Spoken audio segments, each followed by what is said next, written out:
আচ্ছা, এটা শেয়ার হবে কিভাবে বলেন তো, আমি একটু ওইভাবে করি। দর্শক আসসালামু আলাইকুম। হাজার বছর ধরে চলে আসা আবহমান সবুজ শ্যামল বাংলায় পৃথিবীর যে কোনো রাষ্ট্র থেকেও সমৃদ্ধ ও শক্তিশালী সংস্কৃতি, ধর্ম, বর্ণ নির্বিশেষে সৌহার্দ্যপূর্ণ সহাবস্থানের সাথে সামাজিক ও যে কোনো স্তরের বৈষম্যহীন সমাজ ব্যবস্থার জন্য বারংবার সামাজিক শান্তির দেশ হিসেবে খ্যাতি লাভ করেছে বাংলাদেশ সারা বিশ্বব্যাপী। কিন্তু আজ কিছু বছর হলো যেন কারো নজর লেগেছে, যেন কেউ চাচ্ছে না আমাদের দেশ সম্প্রীতিতে চলুক, কেউ চাচ্ছে না ধর্ম নির্বিশেষে আবহমান ঐতিহ্যকে ধরে রাখুক। কিছুদিন পর পর ধর্মীয় স্পর্শকাতর অনুভূতির সাদা চাদরে যেন খাবলা দিতে আসে কোনো শকুন, আর সেই আঘাতে চুরমার হয়ে বিনষ্ট হয় সামাজিক সৌহার্দ্যপূর্ণ সম্পর্ক ও প্রতিবেশী ও ভালোবাসাময় সম্পর্ক। জীবনহানিও ঘটে সব পক্ষের। নিষ্পাপ অনেক মানুষ জীবন দান করে কোনো কারণ ছাড়া। কারা, কোন উদ্দেশ্যে এমন অনাকাঙ্ক্ষিত ঘটনাগুলোর জন্ম দেয়? আজ আলোচনার প্যানেলটি অনেক গুরুত্বপূর্ণ তথ্য ভিত্তিক আলোচনা উপহার দিবে ফেস দ্য পিপলের লাখো দর্শককে আমার আজকের এই প্যানেল। আমি সবার কাছে এই আশা ব্যক্ত করছি। আর এই বিশেষ আলোচনায় আমার সাথে যুক্ত রয়েছেন বিভিন্ন পেশা, ধর্ম এবং বিভিন্ন পর্যায়ের রাজনৈতিক নেতৃবৃন্দ। আমার সাথে উপস্থিত রয়েছেন জনাব মেজর মোহাম্মদ আলী, অবসরপ্রাপ্ত, উনি উপজেলা চেয়ারম্যান দাউদকান্দি। জনাব গোবিন্দ প্রামাণিক, মহাসচিব বাংলাদেশ হিন্দু মহাজোট। রয়েছেন ব্যারিস্টার মোহাম্মদ আবু বকর, বিশিষ্ট আইনজীবী ও ধর্মীয় গবেষক। এবং আছেন আপনাদের সবার প্রিয় মুখ জনাব নুরুল হক নূর, সাবেক ভিপি ডাকসু। আমি শুরু করে দিতে চাই জনাব মোহাম্মদ আলী সুমন, আপনাকে দিয়েই শুরু করতে চাচ্ছি আজকের এই অনুষ্ঠান। মোহাম্মদ আলী, আপনি কুমিল্লার গুরুত্বপূর্ণ একজন জনসেবক। নিশ্চয় গত দুদিন আগে ঘটে যাওয়া কুমিল্লার নানুয়া দিঘির পাড়ের ঘটনা সম্পর্কে আপনি অবগত রয়েছেন। আমি নিজে অন্য কোনো প্রশ্ন না করে এই ঘটনা সম্পর্কে আপনার কাছ থেকে আসলে শুরুতে জানতে চাইব যে সেখানে কি হয়েছিল। আপনি দয়া করে আমাদেরকে জানাবেন যে আপনি যা জেনেছেন ঠিক ঘটনাটার সেদিন সকালবেলা কোরআন শরীফটাকে নিয়ে আসলে কি ঘটেছিল, আপনি কতদূর জেনেছেন ও সেখানে গিয়েছেন কিনা, গিয়ে কি শুনেছেন দেখেছেন, আপনার কাছ থেকে একটু ঘটনাটার সূত্রপাত জানতে চাচ্ছি জনাব মোহাম্মদ আলী। উম, ধন্যবাদ। ধন্যবাদ ফেস দ্য পিপলের সাগর ভাই আমাকে আজকে আলোচনায় কথা বলার সুযোগ করে দেওয়ার জন্য, সেই সাথে সকল প্যানেলের সকল সদস্যবৃন্দ এবং ফেস দ্য পিপলের দর্শকবৃন্দ, আসসালামু আলাইকুম রহমতুল্লাহ বরকাতুহু। সত্যি খুবই একটি দুঃখজনক ঘটনা এবং অনভিপ্রেত অনাকাঙ্ক্ষিত ঘটনা, যেটা সম্ভবত কুমিল্লার ইতিহাসে সম্ভবত প্রথম। আমি সব নট শিওর, বাট স্বাধীনতার পরে প্রথম, দ্যাট ইজ কনফার্ম। এখানে যে ঘটনাটা হয়েছে সেটা হচ্ছে, এখন আপনারা জানেন দুর্গাপূজা গেছে। দুর্গাপূজার সময় অষ্টমীর দিনে সকালবেলায় যে হঠাৎ করে কে বা কাহারা, আমি আবার বলছি, কে বা কাহারা, অবশ্যই তাদেরকে দুষ্কৃতিকারী বলবো, যারা বাংলাদেশের হিন্দু মুসলমানের সম্প্রীতির যারা ব্যাঘাত সৃষ্টি করতে চায়, স্বার্থান্বেষী মহল, তারা একটি কোরআন শরীফ, একটি, আমি ছবিতে যেটা দেখেছি, এটা মূর্তির পায়ের উপরে রেখে দিয়েছে। রাখার পরে আমার, এটা হচ্ছে ঘটনা। পরবর্তীতে কিছু কিছু ঘটনা যারা ঘটিয়েছে, আমার যেটা মনে হয়, যেমন যেমন যে ছবি যেটা ভাইরাল হয়েছে, একটা ছবি আমি দেখেছি সব জায়গায়, যে যে ছবিটা ভাইরাল হয়েছে, আমার কিছু কিছু নিজের কাছেও প্রশ্ন। আপনারা জানেন জননেত্রী শেখ হাসিনা এই ব্যাপারে কঠোর অবস্থান নিয়েছেন।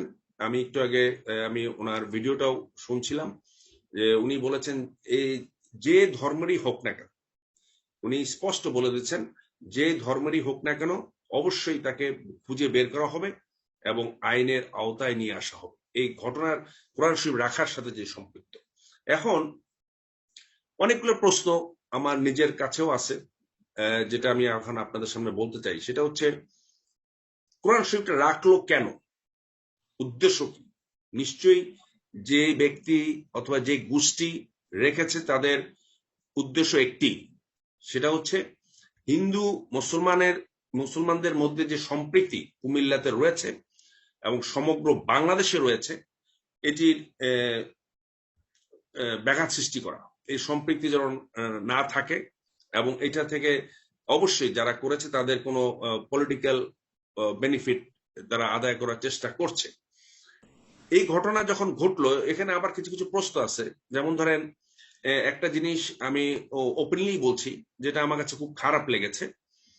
যেটা হচ্ছে আমি যেটা সব জায়গায় সব বিভিন্ন জায়গা থেকে তথ্য নিয়ে সামারি যেটা করেছে, সেটা হচ্ছে প্রথমে যেটা শুনেছি সেটা হচ্ছে পূজা মণ্ডপ নিরাপত্তাহীন ছিল, মানে কেউ প্রহরী ছিল না রাত্রেবেলায়। তো সকালবেলায় এটা রাখা হয়েছে। রাখার পরে যে ব্যক্তিকে বা কাহার প্রথম ছবি তুলেছে, তার পূর্বে আপনার যেটা শুনেছি যে 2-3 জন মহিলা এটা দেখেছে। দেখার পরে তারা বলতেছে যে কি বলে মূর্তির উপরে কোরআন শরীফ। স্বাভাবিকভাবে এটা কিন্তু মুসলমানদের, আমরা যারা মুসলমান, এটা আমাদের ব্যথিত করে, এটাই ন্যাচারাল। আচ্ছা, পরবর্তীতে যেটা শুনলাম, এখন আমার কাছে কিছু প্রশ্ন আছে। প্রশ্ন হলো যে পূজা মণ্ডপে যারা দায়িত্বে ছিলেন তারা দেখার সাথে সাথে কোরআন শরীফটা সরিয়ে নিলেন না। নাম্বার 1, সরিয়ে নিয়ে যদি সরিয়ে নিয়ে নেওয়া হতো তাহলে কিন্তু কেউ ছবি তুলতে পারতো না, এবং এটা ওইখানেই এটা বসেই জিনিসটার সিদ্ধান্ত নেওয়া যেত। পরবর্তীতে পুলিশ ওসি সাহেব 1 ঘন্টা পরে এসছে। 1 ঘন্টা পরে এসে আমি লাইভে যেটা দেখলাম, এটা খুবই দুঃখজনক। আমাদের এই যে ডিজিটাল ওয়ার্ল্ডের কিছু কিছু জিনিস যেটা হচ্ছে ব্যবহার, নেগেটিভ ব্যবহার, যেটা সম্পূর্ণ দেখা গেছে। ওসি সাহেব স্বাভাবিকভাবে এসে কোরআন শরীফটা ওনার হাতে নিয়েছেন, উনি হাতে নিয়ে দাঁড়িয়ে আছেন, ফোনে কথা বলছেন। আরেক ব্যক্তি ওনার সামনে লাইভ করতেছে। লাইভটা যখন করতেছে, এটা কিন্তু পজিটিভ লাইভ ছিল না। লাইভ করবে কেন? আমার কথা হলো লাইভ এর একটা সেন্সিটিভ ইস্যু। এই জিনিসটাকে লাইভ করলে স্বাভাবিকভাবেই ধর্মপ্রাণ মুসলমানদের মধ্যে আরো জিনিসটা মানে আঘাত দিবে। এবং লাইফটা যেভাবে কথা বলছিলেন যে ব্যক্তি, আমার কাছে মনে হয়েছে it was not positively, it was negatively, মানুষকে আরো উস্কে দেওয়ার জন্য। পরবর্তীতে ওইখানে পুলিশ ফোর্স বৃদ্ধি করা হয়। পরবর্তীতে আপনারা জানেন যেটা হওয়ার হয়েছে, ওখানে হামলা করা হয়েছে, তারপরে গোলাগুলি হয়েছে। এবং সবচেয়ে দুর্ভাগ্যজনক যে এইটাকে কেন্দ্র করে চাঁদপুরে কয়েকজন মারা গেছে। তা আমার কথা হলো, দেখেন, ঘটনা ঘটলো কুমিল্লায়, চাঁদপুরে ওখানে আমরা মন্দির কেন হামলা করবেন? মানে এগুলা কিন্তু এই যে আমাদের যে এই আবেগ, আমাদের যে আবেগ, ইসলাম কিন্তু কোনো সময় এই আবেগকে অবশ্যই মূল্যায়ন করে, কিন্তু এই আবেগের মাধ্যমে যে আমরা যে ধ্বংসাত্মক কাজগুলা করি, এটা কোনো সময় আমরা ওই কনক্লুশনে একটু পড়ে যাচ্ছি, কিন্তু আপনার কথা থেকে আপনি একটু সন্দেহ করেছেন, একটু ইঙ্গিত দিয়েছেন যে সেখানে রাজনৈতিক কোন ধরনের স্বার্থ জড়িত ছিল। আপনার কাছে কি মনে হয় কাদের রাজনীতির স্বার্থ জড়িত ছিল কুমিল্লার ওই ঘটনা? এবং আপনি কয়েকটা যুক্তি দিয়েছেন, এবং এই যুক্তিগুলি কিন্তু অনেকেরই প্রশ্ন, কেন সেখানে ওসি সাহেব এতক্ষণ দাঁড়িয়ে দাঁড়িয়ে কথা বললেন, কেন ব্যবস্থা নিলেন না, কেন তিনি একা গেলেন, কেন তিনি ওখানে একজন লাইভ করলেন তারপরে তিনি অ্যালাউ করলেন, এসব কিছু মিলে আপনি নিজেও সন্দেহ প্রকাশ করছেন। তো আপনার কাছে কি মনে হচ্ছে, কি কারণ? আমি এটা তো শুনেন, এটা তো দিবালোকের মতো স্পষ্ট যে বাংলাদেশের এই মুহূর্তে সামনে 2 বছর পর জাতীয় সংসদ নির্বাচন, দেশ সুন্দরভাবে পরিচালিত হচ্ছে, কোনো ইস্যু নেই। এই মুহূর্তে একটা সেন্সিটিভ ইস্যু সৃষ্টি করা হলো সরকারকে বিব্রত করার জন্য, ভেরি সিম্পল। এবং সরকারকে বিব্রত করতে চায় কারা? এটা তো দিবালোকের মতো সত্য এবং দৃশ্যমান। যারা সরকারের বিরুদ্ধে ষড়যন্ত্র করছে, একটা হচ্ছে আপনি বিরোধী দলের রাজনীতি করা একটা জিনিস, আর একটা হচ্ছে ষড়যন্ত্র করার একটা জিনিস। এই যারা ষড়যন্ত্রকারী, তারা কিন্তু কোনো সময় চাচ্ছে না এই সম্প্রীতিটা থাকুক, এবং এই সম্প্রীতিটা যদি না থাকে, দেশে যদি আনরেস্ট হয়, তো স্বাভাবিকভাবেই তারা কিন্তু জিনিসটাকে আপনি কি এটাকে আসলে যেই দাবিটা আমরা শুনেছি যে এটা সাম্প্রদায়িক একটা প্রতিহিংসার বহিঃপ্রকাশ ছিল, আপনি কি এভাবে দেখেন, নাকি সেখানে আসলে রাজনৈতিক একটা প্রতিহিংসার বহিঃপ্রকাশ ছিল? না, এখানে সাম্প্রদায়িক বহিঃপ্রকাশ তো, সাম্প্রদায়িক তো সৃষ্টি করা হয়েছে। কারণ আপনি বলেছেন কুমিল্লাতে এই ধরনের কোন ধরনের ঘটনা কখনো নাই, কুমিল্লাতে এই ধরনের ঘটনা ঘটার এই যে ঘটলো, এটা কি আসলে সাম্প্রদায়িক কোনো কারণ ছিল? আপনি তো কুমিল্লার মানুষ। সাম্প্রদায়িক আপনার কুমিল্লা শহরে কিন্তু আপনি যদি আসলে দেখবেন অনেকগুলা স্থানের নাম কিন্তু এখনো হিন্দুদের নামকরণে আছে, যেমন সবচেয়ে বেশি এবং সবচেয়ে বড় বড় ব্যবসায়ীরা হিন্দু, এবং সবচেয়ে বড় বড় ক্রেতারা মুসলিম। একটা বড় ধরনের সৌহার্দ্যপূর্ণ সম্পর্ক সেখানে রয়েছে। কিন্তু আমার প্রশ্ন হলো, আপনি যেটা বলেছেন, ইঙ্গিত দিতে চেয়েছেন, রাজনীতি যদি হয়ে থাকে কাদের উদ্দেশ্য? কারণ সেখানে ওসি সাহেব কি সরকারের বাহিরের কোন শক্তি খাটানোর মতো সেখানে আছে? আপনি কি বুঝাতে চাচ্ছেন ওসি সাহেব কোন ধরনের রোল প্লে করেছে? আসলে আপনি কি? না, ওসি সাহেব তো প্লে করবে না, ওসি সাহেব তো প্লে প্রশ্নই ওঠে না। আমি যেটা বলতে চাচ্ছিলাম সেটা যারা এই কোরআন শরীফে যারা রেখেছে তাদের উদ্দেশ্যটা কি?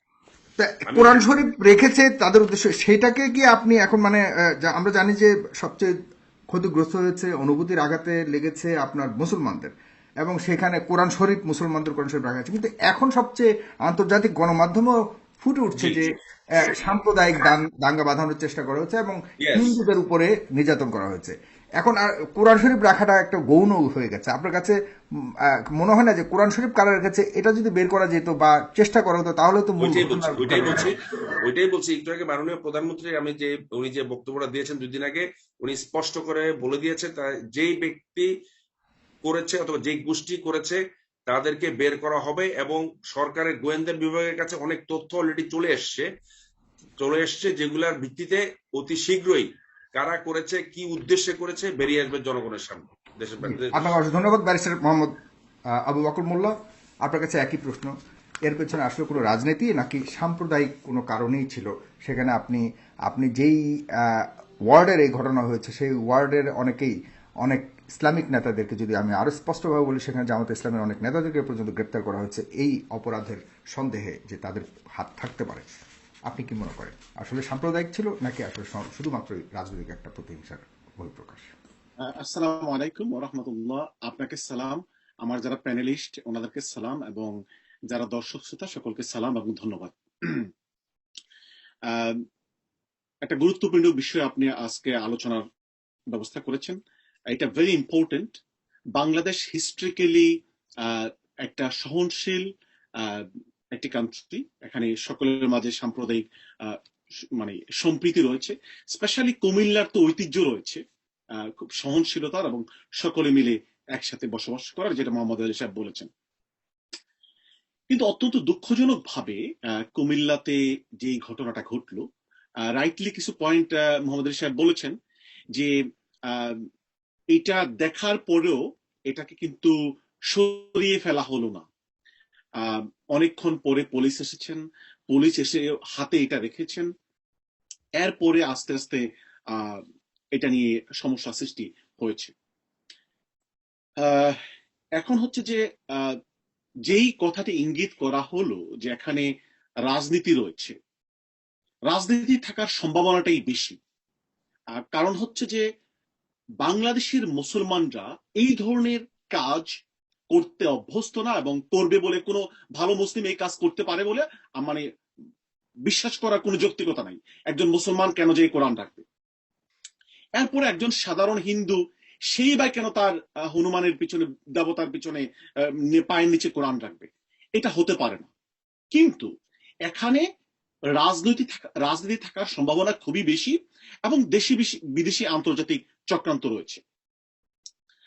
যে কথাটি বলা হচ্ছে আজকে বিরোধী দলের দিকে ইঙ্গিত দেওয়া হচ্ছে, যে কথাটি আমার মনে হয় সেদিকে না যেয়ে আমি একজন আইনজীবী হিসাবে আমার প্রথম এবং প্রধান যে দাবিটা, এবং আজকে আমরা ওয়েস্টে যে প্র্যাকটিসটা ফলো করি, ওয়েস্টে যে কোনো ঘটনা ঘটলে বিরোধী দলকে কোনো রাজনৈতিক পক্ষকে দায়ী করা হয় না, দায়ী করা হয় অপরাধটি সংঘটিত হয়েছে, খুব দ্রুত নিরপেক্ষ তদন্তের ব্যবস্থা করা হয়। আওয়ার কান্ট্রি ফার্স্ট, এন্ড যে এই ক্রাইমটা হয়েছে, ক্রাইমের ইনভেস্টিগেশনটা নিরপেক্ষ হতে হবে। কিন্তু দেখা যাচ্ছে আজকে তদন্ত হওয়ার আগেই বিরোধী দলের দিকে মানে আঙ্গুল তোলা হচ্ছে, তারা নাকি রাজনৈতিক স্বার্থ আদায় করতে চাইবে। অথচ দেখুন রামুর যে ঘটনাটি হলো, রামুর ঘটনাতে বিরোধী দলীয় নেতাদেরকে অ্যারেস্ট করা হলো, কিন্তু যারা অ্যারেস্ট হয়েছে পরবর্তীতে বিভিন্ন রিপোর্টে প্রকাশিত হয়েছে সরকারি দলের নেতারা সেখানে জড়িত ছিলেন। তাহলে ব্লেম গেম একটা, কিন্তু বাস্তবতা কিন্তু ডিফারেন্ট। আজকেও যদি ব্লেম গেম করা হয় বিএনপি, জামাত অথবা বিরোধী দলের উপরে, অথচ সেখানে জামাত ইসলামীর নেতারাই রিপোর্টে প্রকাশিত হয়েছে সেখানে কিন্তু পাহারাতে ছিল, এবং পরবর্তীতে তাদের বিরুদ্ধে কিন্তু মামলা দেওয়া হলো কুমিল্লাতে, এবং সেখানে ওয়ার্ড কমিশনার কিন্তু জামাতের, ওই পূজা মণ্ডপের ওই অঞ্চলের ওয়ার্ড কমিশনার জামাতের, এবং ওনারা পাহারাতে ছিলেন। ওনারা মানে ওনাদেরকে পরবর্তীতে ওনাদের বিরুদ্ধে মামলাও দেওয়া হয়েছে। তো যে কথাটি বলছিলাম, আজকে ব্লেম করাটা কিন্তু খুবই ইজি, কিন্তু মানে তদন্ত, নিরপেক্ষ তদন্তর মানে দাবিটা কিন্তু এবং তদন্ত করাটা কিন্তু গ্রহণযোগ্য তদন্ত, বিশ্বাসযোগ্য তদন্ত করাটা কিন্তু অত্যন্ত প্রয়োজন। যদি আমরা সত্যিকার অর্থে জাস্টিস চাই, যদি বাংলাদেশের সুনাম আমরা দেশে বিদেশে রক্ষা করতে চাই, এবং বাংলাদেশে মিলে আমরা যদি সকলে মিলে একসাথে থাকতে চাই। অত্যন্ত দুঃখজনক আজকে সাম্প্রদায়িক দাঙ্গা ছড়িয়ে পড়েছে। কোশ্চেন হচ্ছে, যদি আপনি আমাকে আইনগত ব্যাপারটা জিজ্ঞাসা করেন, ক্রিমিনোলজির দৃষ্টিভঙ্গিতে যে কোনো ঘটনা ঘটলে দেখা হয় যে who is benefiting from this crime, এই ক্রাইম থেকে কে বেনিফিটেড হলো বেশি। দেখুন, আজকে আপনি বিরোধী দলের দিকে যদি ইঙ্গিত দেন, বিরোধী দল কি বেনিফিটেড হচ্ছে? আপনি যদি আইন মানে ক্রিমিনোলজি ভাষায় আপনি যদি ব্যাপারটা ব্যাখ্যা করার চেষ্টা করেন, না, বাংলাদেশে কিন্তু কোনো গ্রহণযোগ্য ইলেকশন নাই, বাংলাদেশে কিন্তু কোনো পার্টিসিপেটরি ইলেকশন নাই, বাংলাদেশে কিন্তু there is no democracy and democratic space for the opposition. এই সার্কামস্টেন্সেসে বিরোধী দল হনুমানের পায়ের নিচে কোরআন রেখে তারা কি বেনিফিট নিতে পারবে? বাংলাদেশে কিন্তু আওয়ামী লীগ যে নির্বাচনের প্র্যাকটিসটা করছে অত্যন্ত দুঃখজনক ভাবে, আমরা ওয়েস্ট থেকে যেটা প্রত্যক্ষ করছি, এইটা কিন্তু ডেমোক্রেসির কোনো ভাষায় পড়ে না, কোনো সংজ্ঞায় পড়ে না। আজকে আওয়ামী লীগ কিন্তু বিরোধী দল বাংলাদেশ সকল লোকজন যদি বলে যে বাংলাদেশ সুষ্ঠু নির্বাচন হতে হবে, নিরপেক্ষ না একটি না না বগর ভাই, শর্টলি আপনাকে শেষ করতে হবে, কারণ আমি আরেকজনের কাছে যাব। কিন্তু এতে করে সরকারের লাভটা কি? যদি সরকারও করে থাকে, সরকার ক্ষমতায় আছে, ভালোভাবে চালাচ্ছে, হিন্দুদের সাথে সবচেয়ে ভালো সম্পর্ক, ওনারা কেন এটা করতে যাবে? ইয়েস আমি বলছি, হ্যাঁ, খুব শর্টলি বলতে হবে আপনাকে। জি আমি বলছি, সেটা হচ্ছে যে যেহেতু বাংলাদেশে কোনো গ্রহণযোগ্য ইলেকশন নাই, বিরোধী দলের কোনো স্পেস নাই, তারা 2009-এ যখন এসেছে ক্ষমতায়, পরবর্তী 2014-এ যখন এসেছে, 2019-এ যখন এসেছে, এই নির্বাচনগুলোতে রিজনাল একটি সুপার পাওয়ারের সহযোগিতা তাদের প্রয়োজন ছিল, আন্তর্জাতিক কিছু মানে শক্তির তাদের সহযোগিতার প্রয়োজন ছিল। কিভাবে তারা সহযোগিতা আনছে?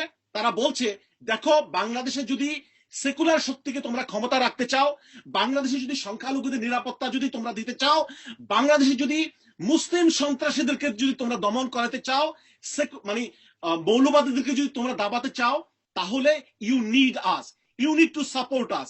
তোমরা আমাদের এই অগণতান্ত্রিক রেজিমকে সাপোর্ট দিয়ে যেতে হবে।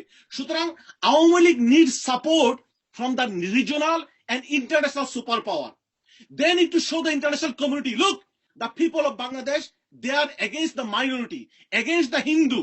Sutrang, you support us to stay in the power undemocratically. That is the purpose. Thank you very much. জি, অনেক ধন্যবাদ আপনাকে দাদা, গোবিন্দ দাদা। আসলে এই ব্যাপারটা, আপনার শেষ কথাটা যেটা ইঙ্গিত দিতে চেয়েছেন, এটা গোবিন্দ দাদা, আজকে আপনাকে খুব ধন্যবাদ যে আপনি এই গুরুত্বপূর্ণ অনুষ্ঠানে আমার সাথে যুক্ত হয়েছেন, এবং আপনি বাংলাদেশের সবচেয়ে বড় সংগঠন, যেটা হলো আপনাদের ধর্মীয় সংগঠন, হিন্দু ধর্মীয় সংগঠন বাংলাদেশ হিন্দু মহাজোটের আপনি সম্মানিত মহাসচিব। আপনার নিজস্ব যে সাংগঠনিক উপায়ে আপনি অবশ্যই এই ঘটনাগুলিকে অবলোকন করেছেন এবং পর্যবেক্ষণ করার জন্য চেষ্টা করেছেনও বটে। আমার বিশ্বাস আপনি এটা করেছেন। আপনার কাছে কি খবর আছে আসলে? সেখানে কি সাম্প্রদায়িক দাঙ্গা ঘটানোর জন্যই, এই উদ্দেশ্যটার কারণেই সেখানে কোরআন শরীফ রাখা হয়েছিল? এবং আপনি এই যে মোল্লা সাহেব বললেন যে রাজনৈতিক একটা প্রতিহিংসামূলক বা একটা স্বার্থ এখানে জড়িত আছে, আসলে আপনি কি মনে করেন দাদা?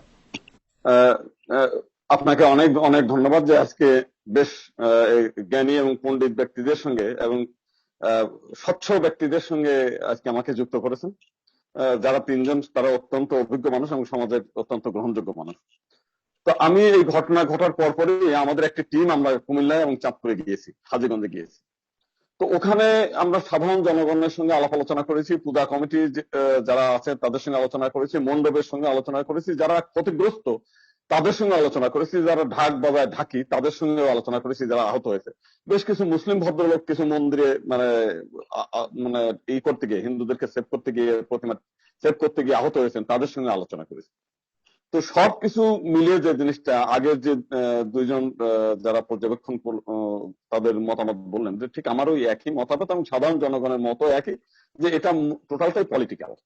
এবং সেই পলিটিক্যালের ব্যাপারে আবার যারা করেছেন, সেখানে খুলেই বলি, সাধারণ জনগণ ওখান থেকে যারা বলেছেন, তারা বলেছেন ওখানকার এমপি সাহেবের সঙ্গে মেয়র সাহেবের একটা দ্বন্দ্ব, এবং এই দ্বন্দ্বের পরিপ্রেক্ষিতে ঘটনাটা ঘটানো হয়েছে, এবং তাদেরই কেউ যারা বেনিফিটেড হতে চেয়েছে যে আগামী সামনে ইলেকশনের আগেই আমার গ্রহণযোগ্যতা এখানে বেশি, সেটা প্রমাণ করার জন্য আমাকে ভবিষ্যতে এমপি বানাতে হবে কিংবা আমাকে পজিশন দিতে হবে। তো তার কারসাজিতে এরকম ঘটেছে, এটা হচ্ছে ওইখানকার যারা তাদের বক্তব্য। আর আমি সাধারণ যারা দাদা আমি আপনি কিন্তু এক খুব মিনিট। আপনি কিন্তু একদম নতুন একটা তথ্য উত্থাপন করছেন, খুবই গুরুত্বপূর্ণ এবং এমন একটা আপনি অভিযোগ নিয়ে আসছেন যেটা আপনার জায়গা থেকে কিন্তু আপনি তথ্যটা দিচ্ছেন এবং এখানে লাখো মানুষ দেখছে, এটা কিন্তু নিয়ে এই কথাটা নিয়ে অনেক আলোচনা হবে নিশ্চয়ই। এটা আপনি মেজর মোহাম্মদ আলী সুমন এখানে আছে, আমি আপনার কাছ থেকে আরেকটু ক্লিয়ারলি জানতে চাচ্ছি, আপনি সেখানে কুমিল্লার ঘটনার কারণে কথা বলছেন যে কুমিল্লার স্থানীয় সংসদ সদস্য তার ইন্ধনে এই ধরনের হ্যাঁ, ঘটনা, আপনি এটা এটা কুমিল্লার লোকজনই বলছে, ওখানে গিয়েছি আমরা জানি যে ওখানকার যারা সেখানকার কুমিল্লার জনগণ বলতে কোনরা, মানে আপনাদের সম্প্রদায়ের কুমিল্লা নাকি? আমাদের সম্প্রদায়ের লোকজন যারা আছে, আমাদের নেতৃবৃন্দ আছে, হিন্দু সম্প্রদায়ের নেতৃবৃন্দ যারা আছে, তারাও এই অভিযোগটাই করে। এমনকি আওয়ামী লীগ করে, যারা আওয়ামী লীগের সঙ্গে যুক্ত, তারাও কিন্তু এই কথাটাই বলছেন যে এই ঘটনাটা তার খুবই ইন্ধনে হওয়ার গুরুত্বপূর্ণ সম্ভাবনাটাই একটা বেশি। ইনফরমেশন এই আমরা জিনিসটা জানলাম, বলছেন। খুবই গুরুত্বপূর্ণ একটা ইনফরমেশন। না, এটা আসলে এখন তদন্তর বিষয়, যদিও দাদা বলেন না, বলেন এটা আমি যেটা বলেছি, আমি যেটা শুনেছি ওখানে সমস্ত যেটা সবার শুনেছেন সঙ্গে আমি আপনি। আলাপ আলোচনা করেছি, তারা আমাকে এই ধরনের ইনফর্ম দিয়েছেন যে এই ঘটনাটা তার মানে তাদের আমরা দ্বারা এই যদি ঘটনা জানি যে ঘটার সেখানকার সম্ভাবনা। স্থানীয় সংসদ সদস্য তিনি অনেক সৌহার্দ্যপূর্ণ সম্পর্ক রাখার চেষ্টা করে থাকেন, হিন্দুদের সাথে খুব ভালো সম্পর্ক আছে, এই ধরনের হ্যাঁ, কথা আমরা জেনে এসেছি। তো হ্যাঁ, সেখানে যে জিনিসটা আমরা দেখেছি যে এই ঘটনাগুলো কিন্তু দফায় দফায় ঘটেছে, সকালবেলা, দুপুরে, বিকাল পর্যন্ত। এবং সেখানে পুলিশের হেল্প চেয়েছে, মানে যারা এই পূজা মণ্ডপের সঙ্গে যুক্ত, তারা কিন্তু কোনো হেল্প পায়নি পুলিশকে। মানে ওখানে প্রত্যেকটি মণ্ডপে পুলিশের একটা চার্ট থাকে যে নাম্বারে যোগাযোগ করার জন্য। এমনকি 999-এ ফোন দিয়েছে, তারা আসেনি। এমনকি ফায়ার সার্ভিসকে ফোন দিয়েছে, তারা আসেনি। তার মানে তো হচ্ছে যে এর সঙ্গে একটা বড় ধরনের গভীর চক্রান্ত যুক্ত ছিল, যে কারণে যে একটা মেসাকার হয়ে যাক, এটা অনেকেই চেয়েছে।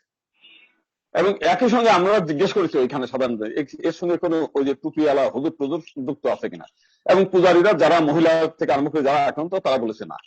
এই টুপিওয়ালা হুজুর কিংবা যাদেরকে আমরা মৌলবাদী গোষ্ঠী হিসেবে চিহ্নিত করি, মূলত তাদেরকে কিন্তু তারা করছে না, কি বলে, তাদের দিকে তীর নিক্ষেপ করছে না।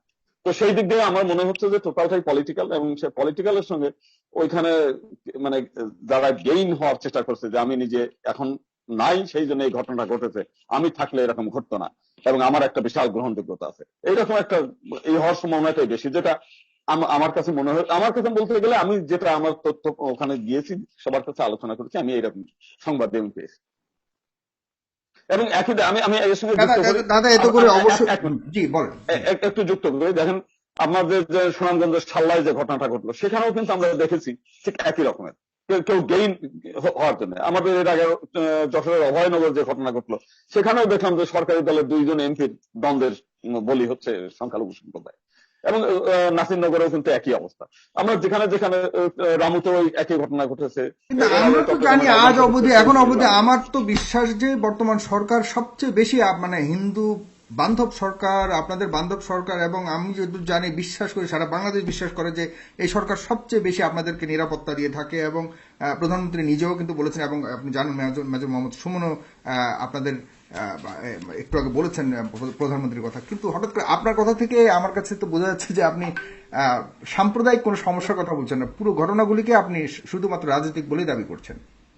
আমি মনে করি আমি অতীত থেকে এ পর্যন্ত আমাদের যে শিক্ষাটা, না, একই দিকে যারা বলছে যে বর্তমান প্রধানমন্ত্রী আমাদেরকে অনেক কিছু করেছেন, প্রধানমন্ত্রী গতদিন বক্তব্যের সময়ও উনি কিন্তু বলার চেষ্টা করেছেন মাইনরিটিদের জন্য অনেক কিছু করেছেন, কিন্তু উনি কিন্তু হিসাব করে বলতে পারেন নাই। উনি বারবার বলতে গিয়ে শেষ পর্যন্ত বলেছে যে আমি ওই দানপত্র দলিলের জন্য আমি 100 টাকায় করে দিয়েছি, আর হচ্ছে একটা হিন্দু বিয়ের রেজিস্ট্রেশনটা করে দিয়েছে। তো এই দুইটা তো হিন্দু সমাজের কোনো কল্যাণে লাগে না।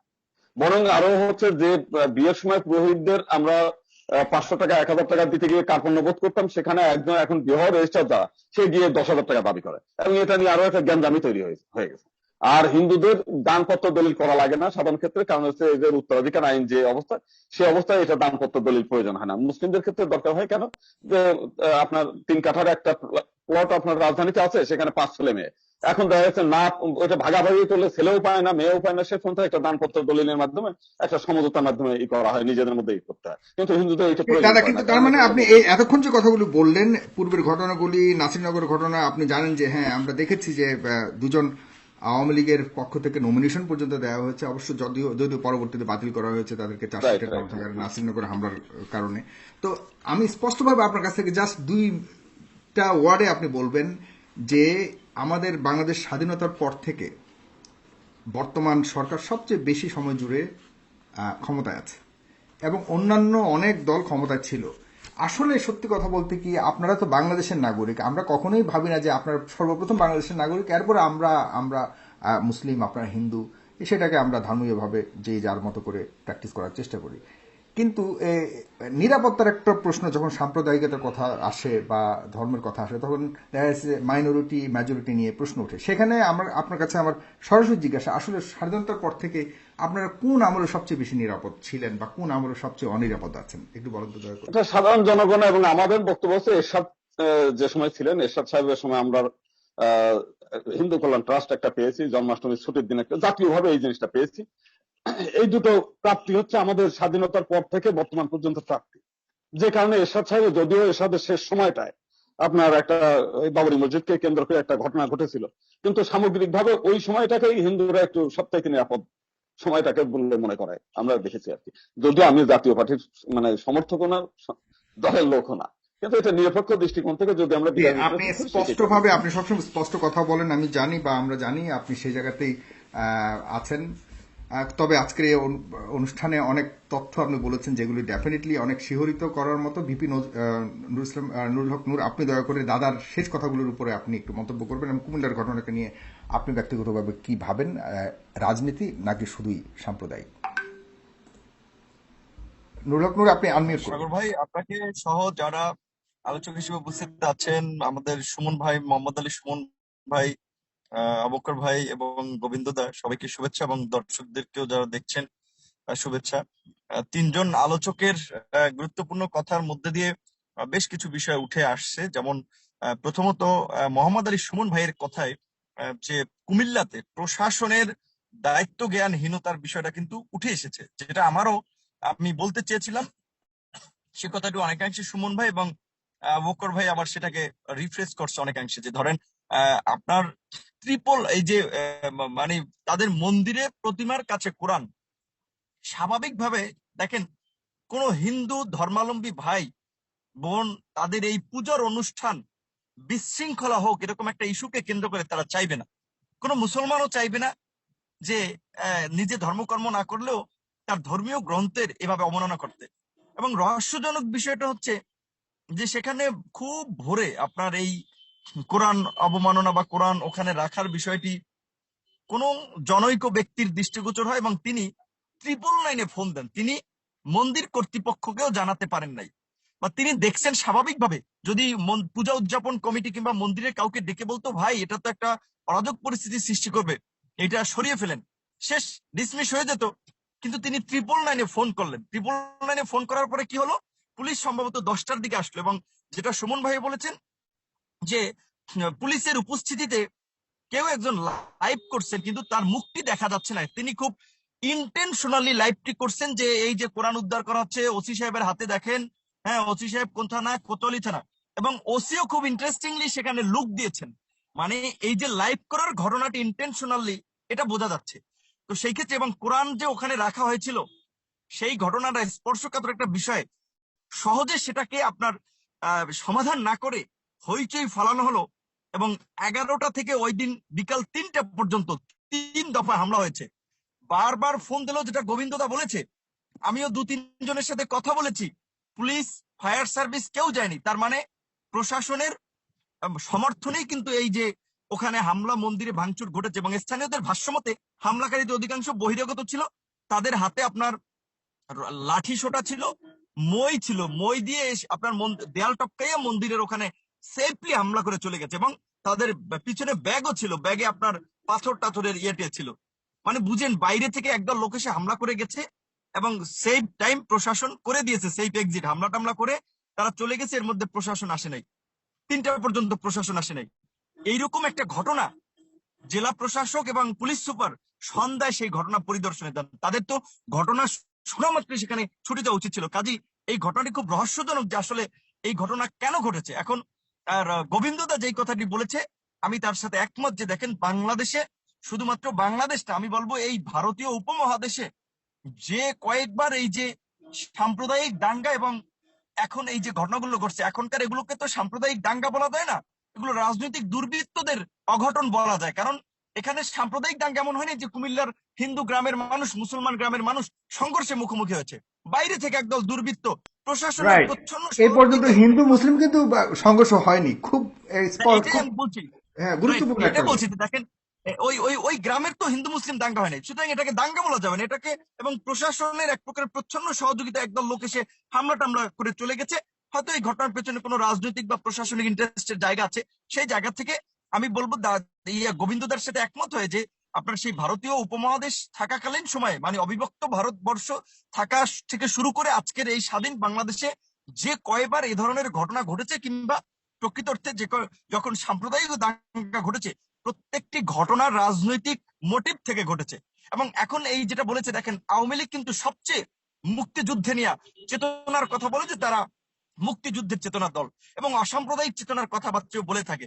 কিন্তু মানুষের ভোটাধিকার, যেই ভোট ও ভাতের জন্য বঙ্গবন্ধু শেখ মুজিবুর রহমান লড়াই সংগ্রাম করে গেছেন, 70-এর নির্বাচনে তাদেরকে জেতার পরে পার্লামেন্ট অধিবেশনে বসতে দেওয়া হয় নাই, সেটাকে কেন্দ্র করেই কিন্তু শেষ পর্যন্ত মুক্তিযুদ্ধের রূপ নিয়েছিল, ভোটের অধিকারকে এক প্রকার কেন্দ্র করে। দেখেন আওয়ামী লীগ আজকে স্বাধীনতার 50 বছরে জনগণের সেই ভোটাধিকার কেড়ে নিয়েছে। কাজেই আওয়ামী লীগ কি দাবি করতে পারে যে তারা মুক্তিযুদ্ধের চেতনার পক্ষে আছে, নাকি পাকিস্তানিদের মতো ভোটাধিকার কেড়ে নিয়ে তারা পাকিস্তানি চেতনা ধারণ করছে? বলেন, তারা তো কথায় কথায় মুক্তিযুদ্ধের কথা বলছে। স্বাধীনতার 50 বছর যেখানে মুক্তিযুদ্ধের চেতনা ছিল, সাম্য, মানবিক মর্যাদা, সামাজিক সুবিচার, আজকে মানবিক মর্যাদা কিন্তু কোথায়? কিন্তু কিন্তু নুরুল হক নূর, হ্যাঁ আমি আপনার কাছে আবারও আসবো, কিন্তু আমাকে অন্যদের কাছে আমি যেতে আমি হবে। এক আপনার কথা কাছে শেষ জাস্ট করছি সাগর ভাই, কাঠখোট্টা কয়েকটা আমি প্রশ্ন, যে আরেকটু কথা। এই যে ছড়িয়ে যাওয়া, চতুর্দিকে ছড়িয়ে যাওয়া, এবং মুসলিমরা কি সম্পূর্ণভাবে নির্দোষ বলে দাবি করছেন, যে মুসলিমরা যে তার প্রতিমার উপরে হামলা করলো, ভাঙচুর করছে, এগুলির ব্যাপারে আপনার মতামত কি? আমি আপনার কথা একটু আরেকটু ক্লিয়ার করবো ছোট করে, যে অনেকে বলবেন যে গোবিন্দদা যেটা বলেছে, আমি গোবিন্দদাকে ধন্যবাদ জানাই যে তিনি কারো ওই তোয়াজ না করে স্ট্রেট ফরওয়ার্ড কথা বলেছেন, যে স্বাভাবিকভাবে এরশাদ সামরিক শাসক হলেও তার আমলে মোটামুটি ওই শেষ সময় ব্যতীত অন্য সময় হিন্দুরা ভালো ছিল, রাইট? কারণ সামরিক শাসন আমলে তো এই পলিটিক্যাল কেওয়াস করার খুব একটা ধরেন অন্যরা চান্স পায় না, যেটা রাজনৈতিক দলগুলো ক্ষমতায় থাকলে সেখানে এরশাদের সময় একটু কম হয়েছে, এটা তিনি বলেছেন। আমি যেটা বলতে চাই যে দেখেন, আওয়ামী লীগের সময় এই সরকারের আমলে 2012 সালের আমুর ঘটনা ঘটলো, তারপরে এই যে 16 সালে নাসিরনগরের ঘটনা ঘটলো, ভোলায় ঘটছে, সাল্লায় ঘটছে, প্রত্যেকটি ঘটনা আপনার বোঝাই যাচ্ছে যে এই ঘটনাগুলো ইন্টেনশনালি ঘটানো হচ্ছে, এবং একটা ঘটনার সুষ্ঠু তদন্ত এখন পর্যন্ত হয় নাই। আপনার এই যে রামু, উখিয়া, টেকনাফ, এই যে আপনার প্রায় 18 না 14টা মামলা হয়েছে, একটা মামলার চার্জশিট দিয়েছে, আর একটা মামলা এখন পর্যন্ত তদন্ত নেই। নাসিরনগরে কি দেখলাম, 3 জন যাদের বিরুদ্ধে হিন্দুদের মন্দির ভাঙচুর, প্রতিমা ভাঙচুর, অগ্নিসংযোগের অভিযোগ, 3 জনকে নৌকার মনোনয়ন দিয়েছিল। তারপর যখন আমরা সবাই মিলে যে সমালোচনা করতেছিলাম, বিষয়টা যখন এখন আরো সরকার চাপে পড়েছে, কারণ তখন আর তাদেরকে বহিষ্কার করেছে। আর একটা আমি ছোট্ট কথা বলে শেষ করবো, যেটা আমার মনে হচ্ছে যে এখানে সরকার কিংবা সরকারের এজেন্সি ইন্টেনশনালি ঘটনাটি ঘটিয়েছিল, যে মোদী বিরোধী আন্দোলনের মতো একটা প্রেক্ষাপট এবং পরিস্থিতি তৈরি করে ভিন্ন মত এবং বিরোধীদেরকে রাজনৈতিকভাবে ক্র্যাকডাউন করার জন্য। যেমন আপনি জানেন যে চাঁদপুরে 2,000-2,500 মানুষকে অজ্ঞাতনামা আসামি করে মামলা দেওয়া হয়েছে, ঢাকার কাকরাইলে 4,000 মানুষকে অজ্ঞাতনামা এতে করে এতে সরকারের চাকরি লাভটা দেওয়া কি? হয়েছে। সরকার তো ক্ষমতায় আছে, ক্ষমতা থাকার ভবিষ্যৎও থাকবে, এতে সরকারের লাভ কি এটা করে? সরকার লাভে যে আবু বকর ভাই বলেছেন, শোনেন, এই সরকার তো মানে হচ্ছে বিভিন্ন একটা ভুল ভাল বিভিন্ন আপনার উন্নয়নের তথ্য এবং প্রোপাগান্ডা ছড়িয়ে তারা এক প্রকারের অনেকদিন ধরে ক্ষমতা আছে, যে সরকার ইন্টারন্যাশনাল কমিউনিটিকে এটা বোঝাতে চাচ্ছে যে এই সরকারই হচ্ছে অসাম্প্রদায়িক চেতনার ঝান্ডাদারি, তারা থাকলে সংখ্যালঘুরা সেফ থাকে। যেমন দেখেন ভারতের যে আপনার ওই ফরেন মিনিস্টার যে স্পোক্সম্যান, তিনি কিন্তু বলেছেন যে আপনার এই পূজায় হামলা হলেও সরকার খুব হার্ড লাইনে, মানে সরকার কিন্তু তার ইন্টেনশন বলতে গেলে তো কিছুটা হলেও সফল, যে বাইরের মহল তো বলছে তাদেরকে পজিটিভ। এবং এই যে আপনার দেশে একটা অস্থিরতা দেখাতে পারলে প্রশাসন দিয়ে মাঠ নিয়ন্ত্রণ করা যাবে। এখন যেভাবে রাজনৈতিক ভাবে মানুষ ভোটাধিকার এবং গণতন্ত্র প্রতিষ্ঠার দাবিতে সামনে আমি আন্দোলন ছোট্ট সংগ্রামের জাস্ট কথা বলছে, এক মিনিটে আর কয়েকটা নুরুল হক নূর, আমার আবার আরেক জায়গায় যেতে হবে, মানে ওদের কাছে যেতে হবে। আমি আপনার কাছে লাস্ট একটা মন্তব্য চাচ্ছি, যে এই কঠিন অবস্থার মধ্যে যেখানে সরাসরি সবচেয়ে বড় সংগঠন হেফাজত বলে দিয়েছে তাদের কোনো কর্মসূচি নেই, তারা পর্যবেক্ষণ করছে, এরপরেও আমরা দেখেছি যে গতকাল শুক্রবার জুমার নামাজের পর বায়তুল মুকাররম থেকে একটি মিছিল বের হয়েছে। সেই মিছিলটির ব্যানারে ছিল মালিবাগ মুসলিম যুব সমাজ, যেটা আমি ব্যক্তিগতভাবে এর আগে কখনো শুনিনি এই নাম।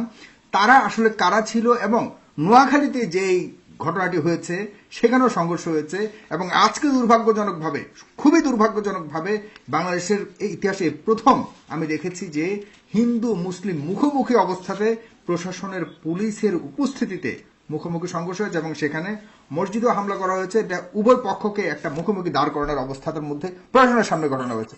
এর পেছনে আসলে আপনি আর মানে কি বলবেন, রাজনীতি? সাগর ভাই, এই কথাটাই দেখেন, আপনার ঘটনা ঘটলো কুমিল্লায়, যেটা সুমন ভাইও বলল, পুলিশ এসে কোরআনটা উদ্ধার করলো, ওকে ডান। সেখানে কেন বিক্ষোভ করেছিল, যারাই বিক্ষোভ করেছিল শান্তিপূর্ণভাবে তাদেরকে থামিয়ে দিত, কথা বলতো, সেটা না করে প্রশাসন কেন গুলি করে মানুষ আহত করে পরিস্থিতি উত্তেজিত করলো? চাঁদপুরে কেন 4 জন মানুষকে হত্যা করলো? প্রশাসন কিন্তু আরো আগুনে ঘি ঢালছে, কারণ তারা চাচ্ছে যে বিভিন্ন রাজনৈতিক মহল, ধর্মীয় গোষ্ঠীগুলো তারা প্রতিক্রিয়া দেখাক, এবং তারপরে তারা নির্বিচারে গুলি চালিয়ে আবার মোদী বিরোধী আন্দোলনে যেমন 20 জন মানুষকে হত্যা করেছে, আরো কয়েকজনকে হত্যা করতে পারবে। আমাদের 60 জনকে ওই সময় গ্রেপ্তার করেছিল। আমরা তো এইবার খুব সতর্কতার সাথে কোনো একটা প্রোগ্রাম দেয়নি। বিএনপি সহ, আমি যতদূর জানি, বিএনপি, জামাত, অন্যান্য রাজনৈতিক দলগুলো এটা নিয়ে খুব একটা এইভাবে রাজপথের প্রোগ্রাম দেয়। তারা প্রতিবাদ জানিয়েছে যে আমরা বলছি যে ঘটনার পরিকল্পিত এবং সাজানো মনে হচ্ছে, ঘটনার প্রকৃত রহস্য উদ্ঘাটন করে দায়ীদের বিরুদ্ধে ব্যবস্থা নেওয়া হোক, আমরা এই দাবি জানিয়েছি। কিন্তু আমরা কিন্তু রাজপথে নামি নাই, কারণ সরকার চাচ্ছে যে বিরোধীরা রাজপথে নামুক এবং তাদেরকে এই সাম্প্রদায়িক ট্যাগ দিয়ে তাদেরকে আরেকটা ক্র্যাকডাউন করা হোক এবং ইন্টারন্যাশনাল কমিউনিটিকে তারা দেখাতে পারবে। জি, আপনাকে অনেক তারা ধন্যবাদ। যখন দেখছে সফল হচ্ছে না, তারা তখন বিভিন্ন জায়গায় লাগাচ্ছে। আজকে যে আপনার ফেনীতে আপনার চেষ্টা করেছে, যে আপনি বলছেন যে মালিবাগ মুসলিম সংঘ, যেখানে বাইতুল মোকাররম থেকে হেফাজতের কর্মসূচি থাকে, চরমনাইয়ের কর্মসূচি থাকে, অন্যদের কর্মসূচি থাকে, আপনি খোঁজ নিয়ে দেখেন ওই মালিবাগ মুসলিম সংঘ কারা। এবং আমরা আরো যেটা ফেসবুকের মাধ্যমে জানতে পারছি যে আপনার কুমিল্লা, চট্টগ্রামেও আপনার বিভিন্ন জায়গায় ভাঙচুরে ছাত্রলীগের নেতাকর্মীদের সংশ্লিষ্টতা পাওয়া গেছে।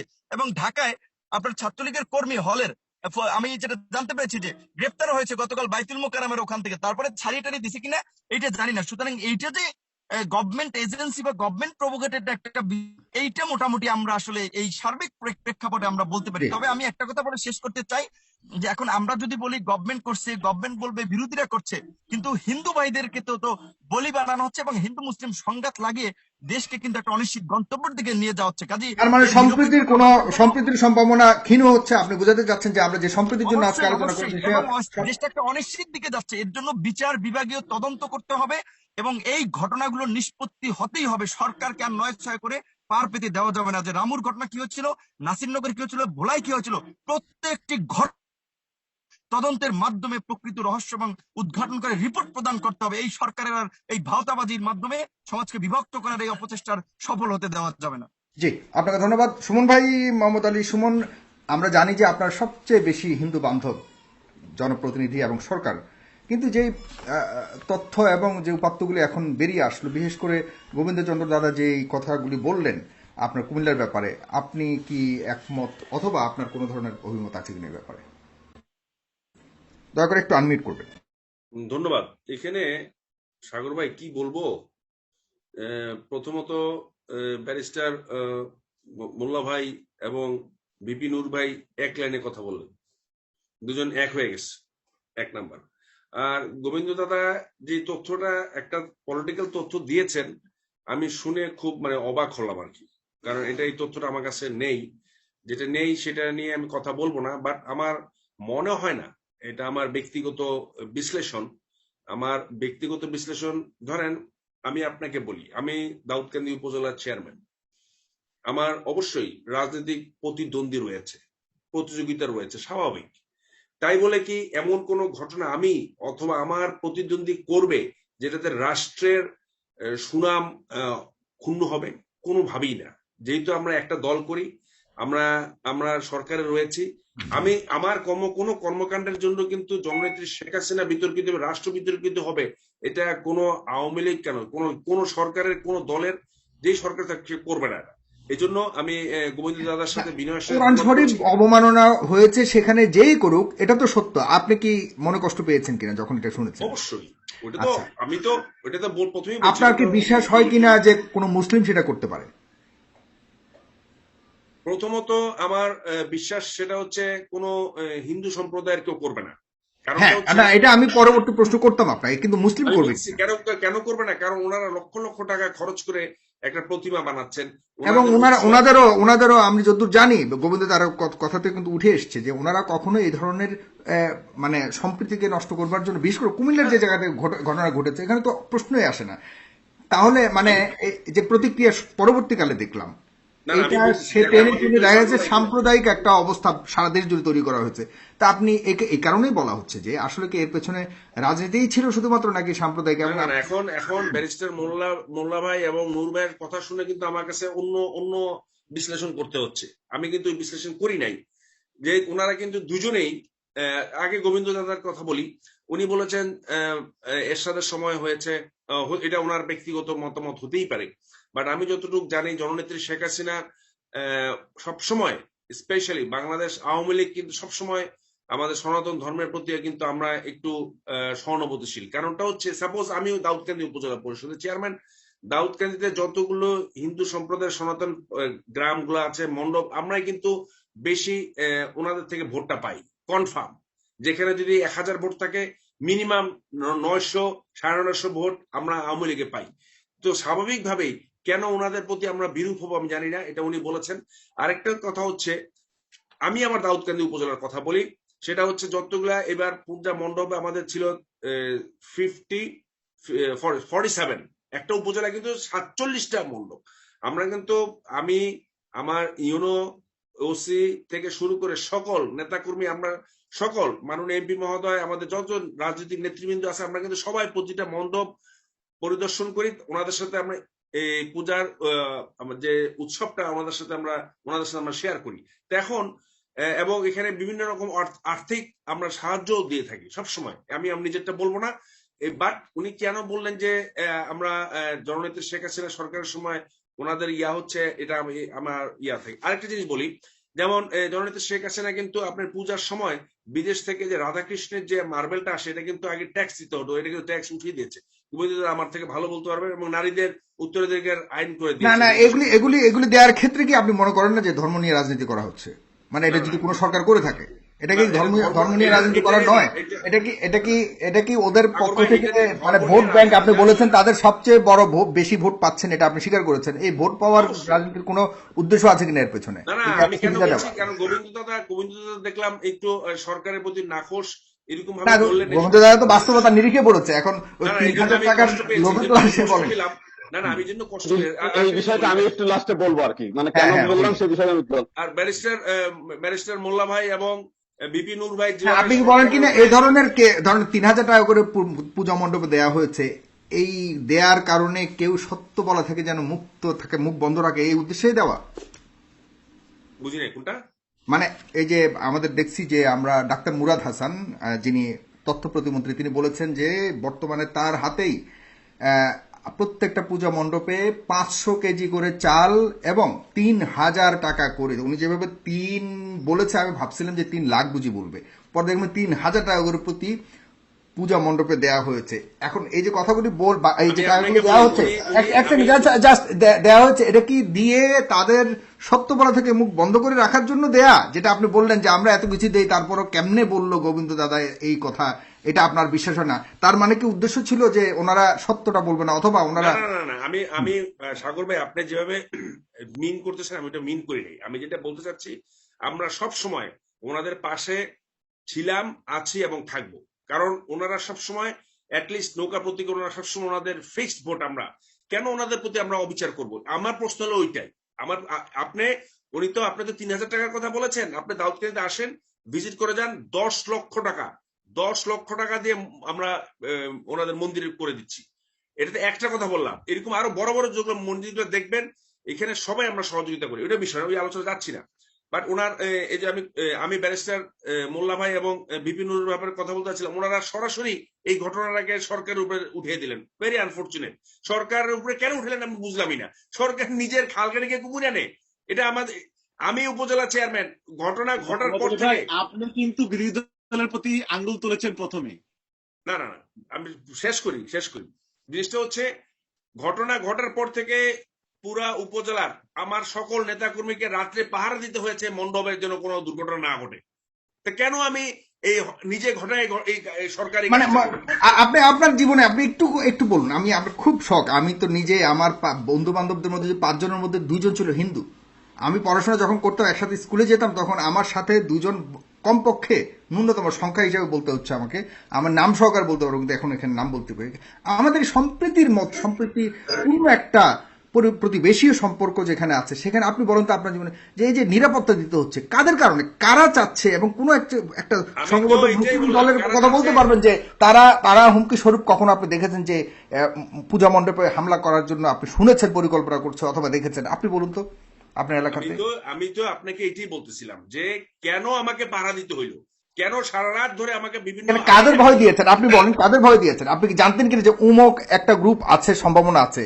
আপনি একটু নাম বলতে আমি পারবেন? আপনাকে বলছি, আমার ইউনো থেকে শুরু করে সকল মানে সিভিল প্রশাসন এবং পুলিশ প্রশাসন সবাই সারাটা রাত, আমরা 2 রাত পাহারা দিতে হচ্ছে।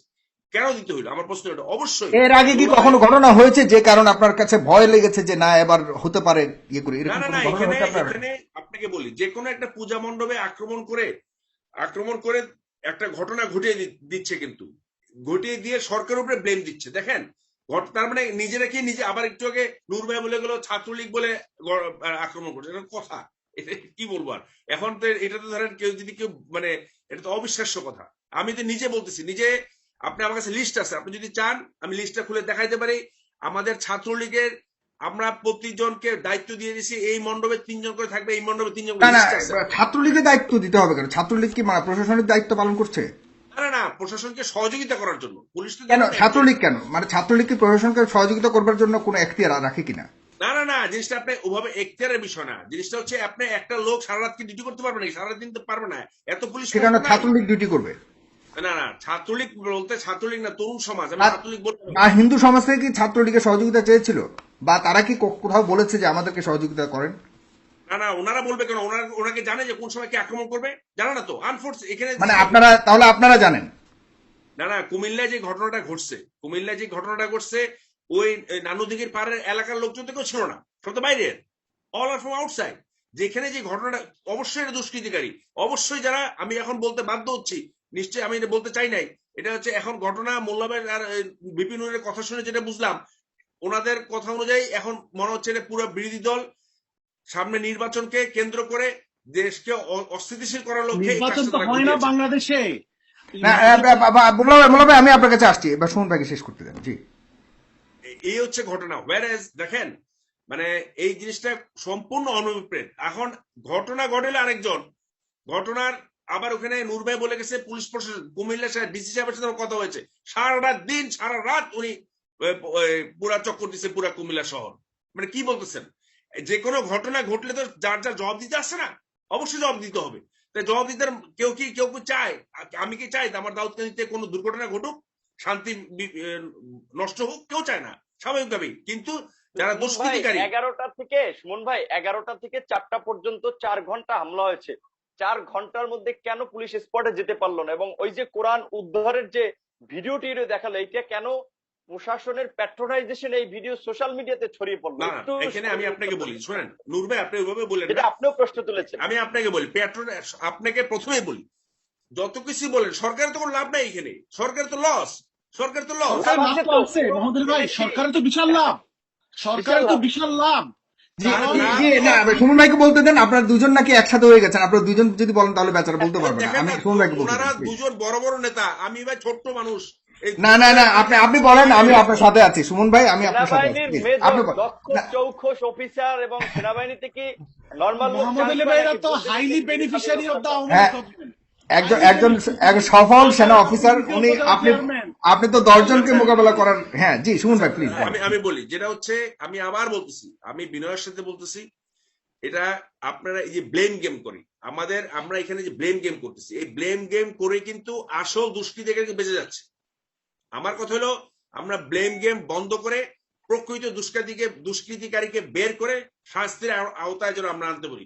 আমরা বিচার শুরুর আগে, তদন্ত শুরুর আগে, এখানে আমি নূর ভাই আর ব্যারিস্টার মোল্লা ভাই তদন্ত শুরুর আগে আপনার দল থেকে দায়িত্বশীল সর্বোচ্চ পর্যায় থেকে বলা হচ্ছে যে জামাত, শিবির, বিএনপির লোকেরা এগুলি করা হচ্ছে। সে ব্যাপারে আপনি কি বলবেন? আমি আপনাকে বলি, ঘটনা কোরআন শরীফের সাথে এবং আপনি নিজেও কিন্তু এই মাত্র বললেন বিরোধী দল এগুলো করছে, এই মাত্র আমি বললেন। বলছি পরবর্তী যে ঘটনাগুলো ঘটতেছে, পরবর্তীতে যে ঘটনা বিভিন্ন মন্দিরে ভাঙচুর হচ্ছে, এটা তো অবশ্যই বিএনপি জামাত জড়িত, এটা তো কোনো সন্দেহ নাই, এটা তো কোনো সন্দেহ নাই, দেয়ার ইজ ফর কনফার্ম। কারণ মানে কেন কেন কেন কেন এটা কেন করবেন? মোহাম্মদ আলী ভাই, আপনি তদন্ত ছাড়া শিক্ষিত মানুষ কথাটা বললেন, এটা ঠিক হলো? আপনি একজন না আচ্ছা না মোল্লা ভাই আমি জাস্ট শেষ পর্যন্ত জাস্ট আমার অনুষ্ঠান প্রায় হয়ে গেছে, আমি ওদের কাছে যেতে হবে। জাস্ট আমার লাস্ট প্রশ্ন, আমি জানি সুমন ভাই আপনি অনেকটাই আপনি বলছেন কোণঠাসা হয়ে গেছেন, আপনি ডেফিনেটলি আপনাকে আমি বেশি সময় দেব প্রয়োজনে। আপনি আমাকে একটা কথা, ডাক্তার মুরাদ হাসান সাহেব যিনি তথ্য প্রতিমন্ত্রী, তিনি কিন্তু কয়েকটা মন্তব্য করেছেন ইতিমধ্যে, আপনি শুনেছেন নিশ্চয়ই। সেই মন্তব্য সম্পর্কে আপনার শুধুমাত্র 1 মিনিটে আপনার কাছ থেকে মন্তব্য শুনবো। এটারও আগুনে ঘি ঢালছে ওনার মন্তব্যটা। আপনার কাছে আসতেছি আমি। জি সুমন ভাই, উনি যে মন্তব্যটা করেছেন, যে মেইন যেটা মন্তব্য সারাংশ, সেটা হচ্ছে রাষ্ট্রধর্ম ইসলাম। আমি ওনার মন্তব্যের সাথে সম্পূর্ণ শতভাগ একমত। কেন একমত? I am giving you reference. কোরআন এবং হাদিসে রাষ্ট্রধর্ম ইসলাম হতে হবে কোথাও নাই, নাম্বার 1। যদি থাকে আমি মোল্লা স্যারকে বলবো, আপনি আমাকে বলবেন। নাম্বার 2, মদিনা সনদ, মদিনা সনদের মাধ্যমে প্রথম ইসলামিক রাষ্ট্র আমাদের নবী হযরত সাল্লাল্লাহু আলাইহি ওয়াসাল্লাম গঠন করেছিলেন। মদিনা সনদের আমি 3টা গুরুত্বপূর্ণ, যে প্রথম দিকে 3টা আমি পড়ে শোনাচ্ছি সনদের। 1 নাম্বার, মদিনা সনদের স্বাক্ষরকারী ইহুদি, খ্রিস্টান ও মুসলিমগণ মদিনা রাষ্ট্রের সমান নাগরিক অধিকার ভোগ করবে এবং একটি জাতি গঠন করবে। নাম্বার 1, সমান অধিকার। নাম্বার 2, সনদ অনুযায়ী মহানবী সাল্লাল্লাহু আলাইহি সাল্লাম নবীর মদিনার রাষ্ট্রের রাষ্ট্রপ্রধান এবং মদিনার সর্বোচ্চ বিচারালয়ের প্রধান পদে অধিষ্ঠিত হবেন। নাম্বার 2। নাম্বার 3 দেখেন, সবচেয়ে গুরুত্বপূর্ণ, মদিনার রাষ্ট্রের পূর্ণ স্বাধীনতা বজায় থাকবে, সকল শ্রেণীর লোক নিজ নিজ ধর্ম স্বাধীনভাবে পালন করতে পারবে। এইখানে মদিনার আপনার সনদ আছে টোটাল 47টি, মতান্তরে 53টি। এর মধ্যে কোথাও মদিনা রাষ্ট্রের ধর্ম ইসলাম লেখা নাই। ধন্যবাদ। আচ্ছা ধন্যবাদ আপনাকে। লাস্ট আরেকটা মন্তব্য হচ্ছে, কোনোভাবে আপনার কোনো অ্যাঙ্গেলে কি মনে হয় বাংলাদেশের যে রাষ্ট্রধর্ম ইসলাম সেই মোতাবেক বাংলাদেশ কোনোভাবে পরিচালিত হয়? না, কোন অ্যাঙ্গেলে কি পরিচালিত হচ্ছে কিনা? এখানে পরিচালনার কথা আসতেছে না, না পরিচালনার কথাটা বেশি খুব ইম্পর্টেন্ট। ধরেন কথা চেঞ্জও করা হলো, কোন পরিবর্তন আসবে যে ধরেন এখন আপনি যেটা কোরআনের নির্দেশ নাই, যেটা না এখন যদি ধরেন এখন ইসলাম ধর্ম রাষ্ট্রধর্ম হওয়ার কারণে কি আমার দাদা একটু আগে প্রেসিডেন্ট এরশাদের প্রশংসা করে গেছেন। প্রেসিডেন্ট এরশাদ এই রাষ্ট্রধর্ম ইসলাম করেছেন তার রাজনৈতিক স্বার্থ চরিতার্থ করার জন্য, ইসলামী উগ্রবাদকে উস্কে দেওয়ার জন্য। Very simple. যেখানে আমার নবী করেন নাই, যেখানে কোরআনের নির্দেশ নাই, আমি কিভাবে রাষ্ট্রধর্ম ইসলাম ঘোষণা করলাম? ওনার তো এই ঘোষণা করার জন্য বিচার হওয়া উচিত এখন। জি আমরা দাদার কাছে যাব। দাদা অনেকগুলি প্রসঙ্গ এসছে, শেষ প্রশ্নটার শেষ কথাটা যেটা বলেছেন, মন্তব্যটা করেছেন মেজর মোহাম্মদ আলী সুমন, যে এই ইসলামাইজেশন ইসলাম ধর্মকে রাষ্ট্রধর্ম করার কারণে আপনারা কি কোনো ক্ষতিগ্রস্ত হয়েছেন কিনা, বা এখন আপনি মনে করেন কিনা সেই কারণে আপনার আমাদের বাংলাদেশে কোনো আইন কানুন মদিনা সনদে চলছে, সে কারণে আপনারা নিজেরা সংকটে আছেন, আগের সরকারগুলি আপনাদেরকে সংকট করেছে, বর্তমান সরকারে আরামে আছেন আপনারা, কারণ সে ধরনের ইমপ্লিমেন্টেশন নাই, এবং আগে বিশেষ করে আগের মন্তব্যগুলির উত্তর আপনার কাছ থেকে যাচ্ছি, দয়া করে। আচ্ছা ঠিক আছে। রাষ্ট্রধর্ম ইসলাম যখন 1988 সালে হলো, তখন কিন্তু সমগ্র হিন্দু সম্প্রদায় ব্যথিত হয়েছিল ব্যাপকভাবে, এবং যার কারণে হিন্দু বৌদ্ধ খ্রিস্টান ঐক্য পরিষদ তৈরি হলো।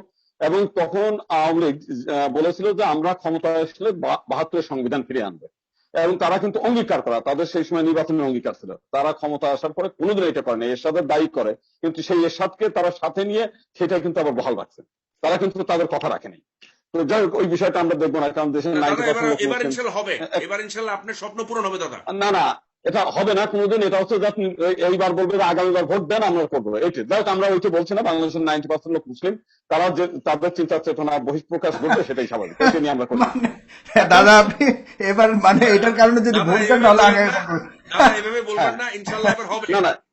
না এটা আমি তো বললাম এটা হবে না, বলে দিলাম যখন আমরা 3 জনের সামনে এটা লিখে রাখি। আচ্ছা, দ্বিতীয়ত বাংলাদেশের এই যে শত্রু সম্পত্তি আইন, যে বিষয়টা পাকিস্তান আমলের কোনো আইনই বাংলাদেশে গ্রহণ হয় নাই, শুধুমাত্র এনিমি প্রপার্টি একটা নিয়ে এসে 1974 সালের 1 জুলাই সংসদে পাশ করে ভেস্টেড করেছে, এবং সেটা আওয়ামী লীগ, যার ক্ষতি হয়েছে প্রায় 26 লাখ একর সম্পত্তি হিন্দুরা হারাইছে। এরপরে রমনা কালী মন্দির, যেটা এখন ভারত সরকার করে দিচ্ছে, 1973 সালের 13ই মে, এটা পাকিস্তানের আমলে ভাঙচুর হয়েছিল, মূল ভিত্তিটা তখনও ছিল, এবং সেটা 1973 সালের 13ই মে আপনার আওয়ামী লীগ সরকারের সময় এটা বুলডোজার দিয়ে ধ্বংস করা। এই যে আজকে 1974 সালে বাংলাদেশ, তখন পাকিস্তান বাংলাদেশের স্বীকৃতি দেয় নাই, তখনও কিন্তু ওআইসি থেকে বাংলাদেশের ইসলামিক রাষ্ট্র এসে বলছে পৃথিবীর দ্বিতীয় বৃহত্তম মুসলিম অধ্যুষিত দেশ বাংলাদেশ, ইন্দোনেশিয়ার পরে বাংলাদেশের স্থান, এটা বঙ্গবন্ধু নিজে বলেছেন, ঘোষণা করেছেন। মূল বিষয়টা সেটা নিয়ে আমাদের বিষয় না, বিষয় হচ্ছে যে এই যে বর্তমান সরকারের সময় আওয়ামী লীগ সরকার থেকে রাষ্ট্রীয় ভাবে আপনি আপনার এলাকাতে হিন্দুদেরকে পূজা মণ্ডপে দেন অনেক কিছু, সেটা হিন্দুদের যে দাবি দেওয়া ছিল যে আমাদের জাতীয় সংসদে সংরক্ষিত আসন দেন, পৃথক নির্বাচন ব্যবস্থা দেন, একটা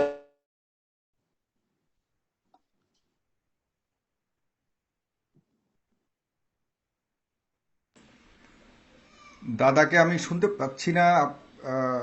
মোল্লা ভাই, আপনি শুনতে পাচ্ছেন? না, না, আমি আমি শুনতে শুনতে পাচ্ছি না। পাচ্ছি না। আমি দাদা শুনতে পাচ্ছি স্টাক হয়ে গেছেন।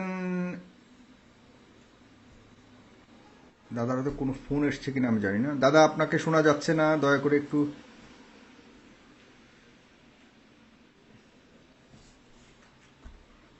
গোবিন্দ দাদা, আপনাকে শোনা যাচ্ছে না।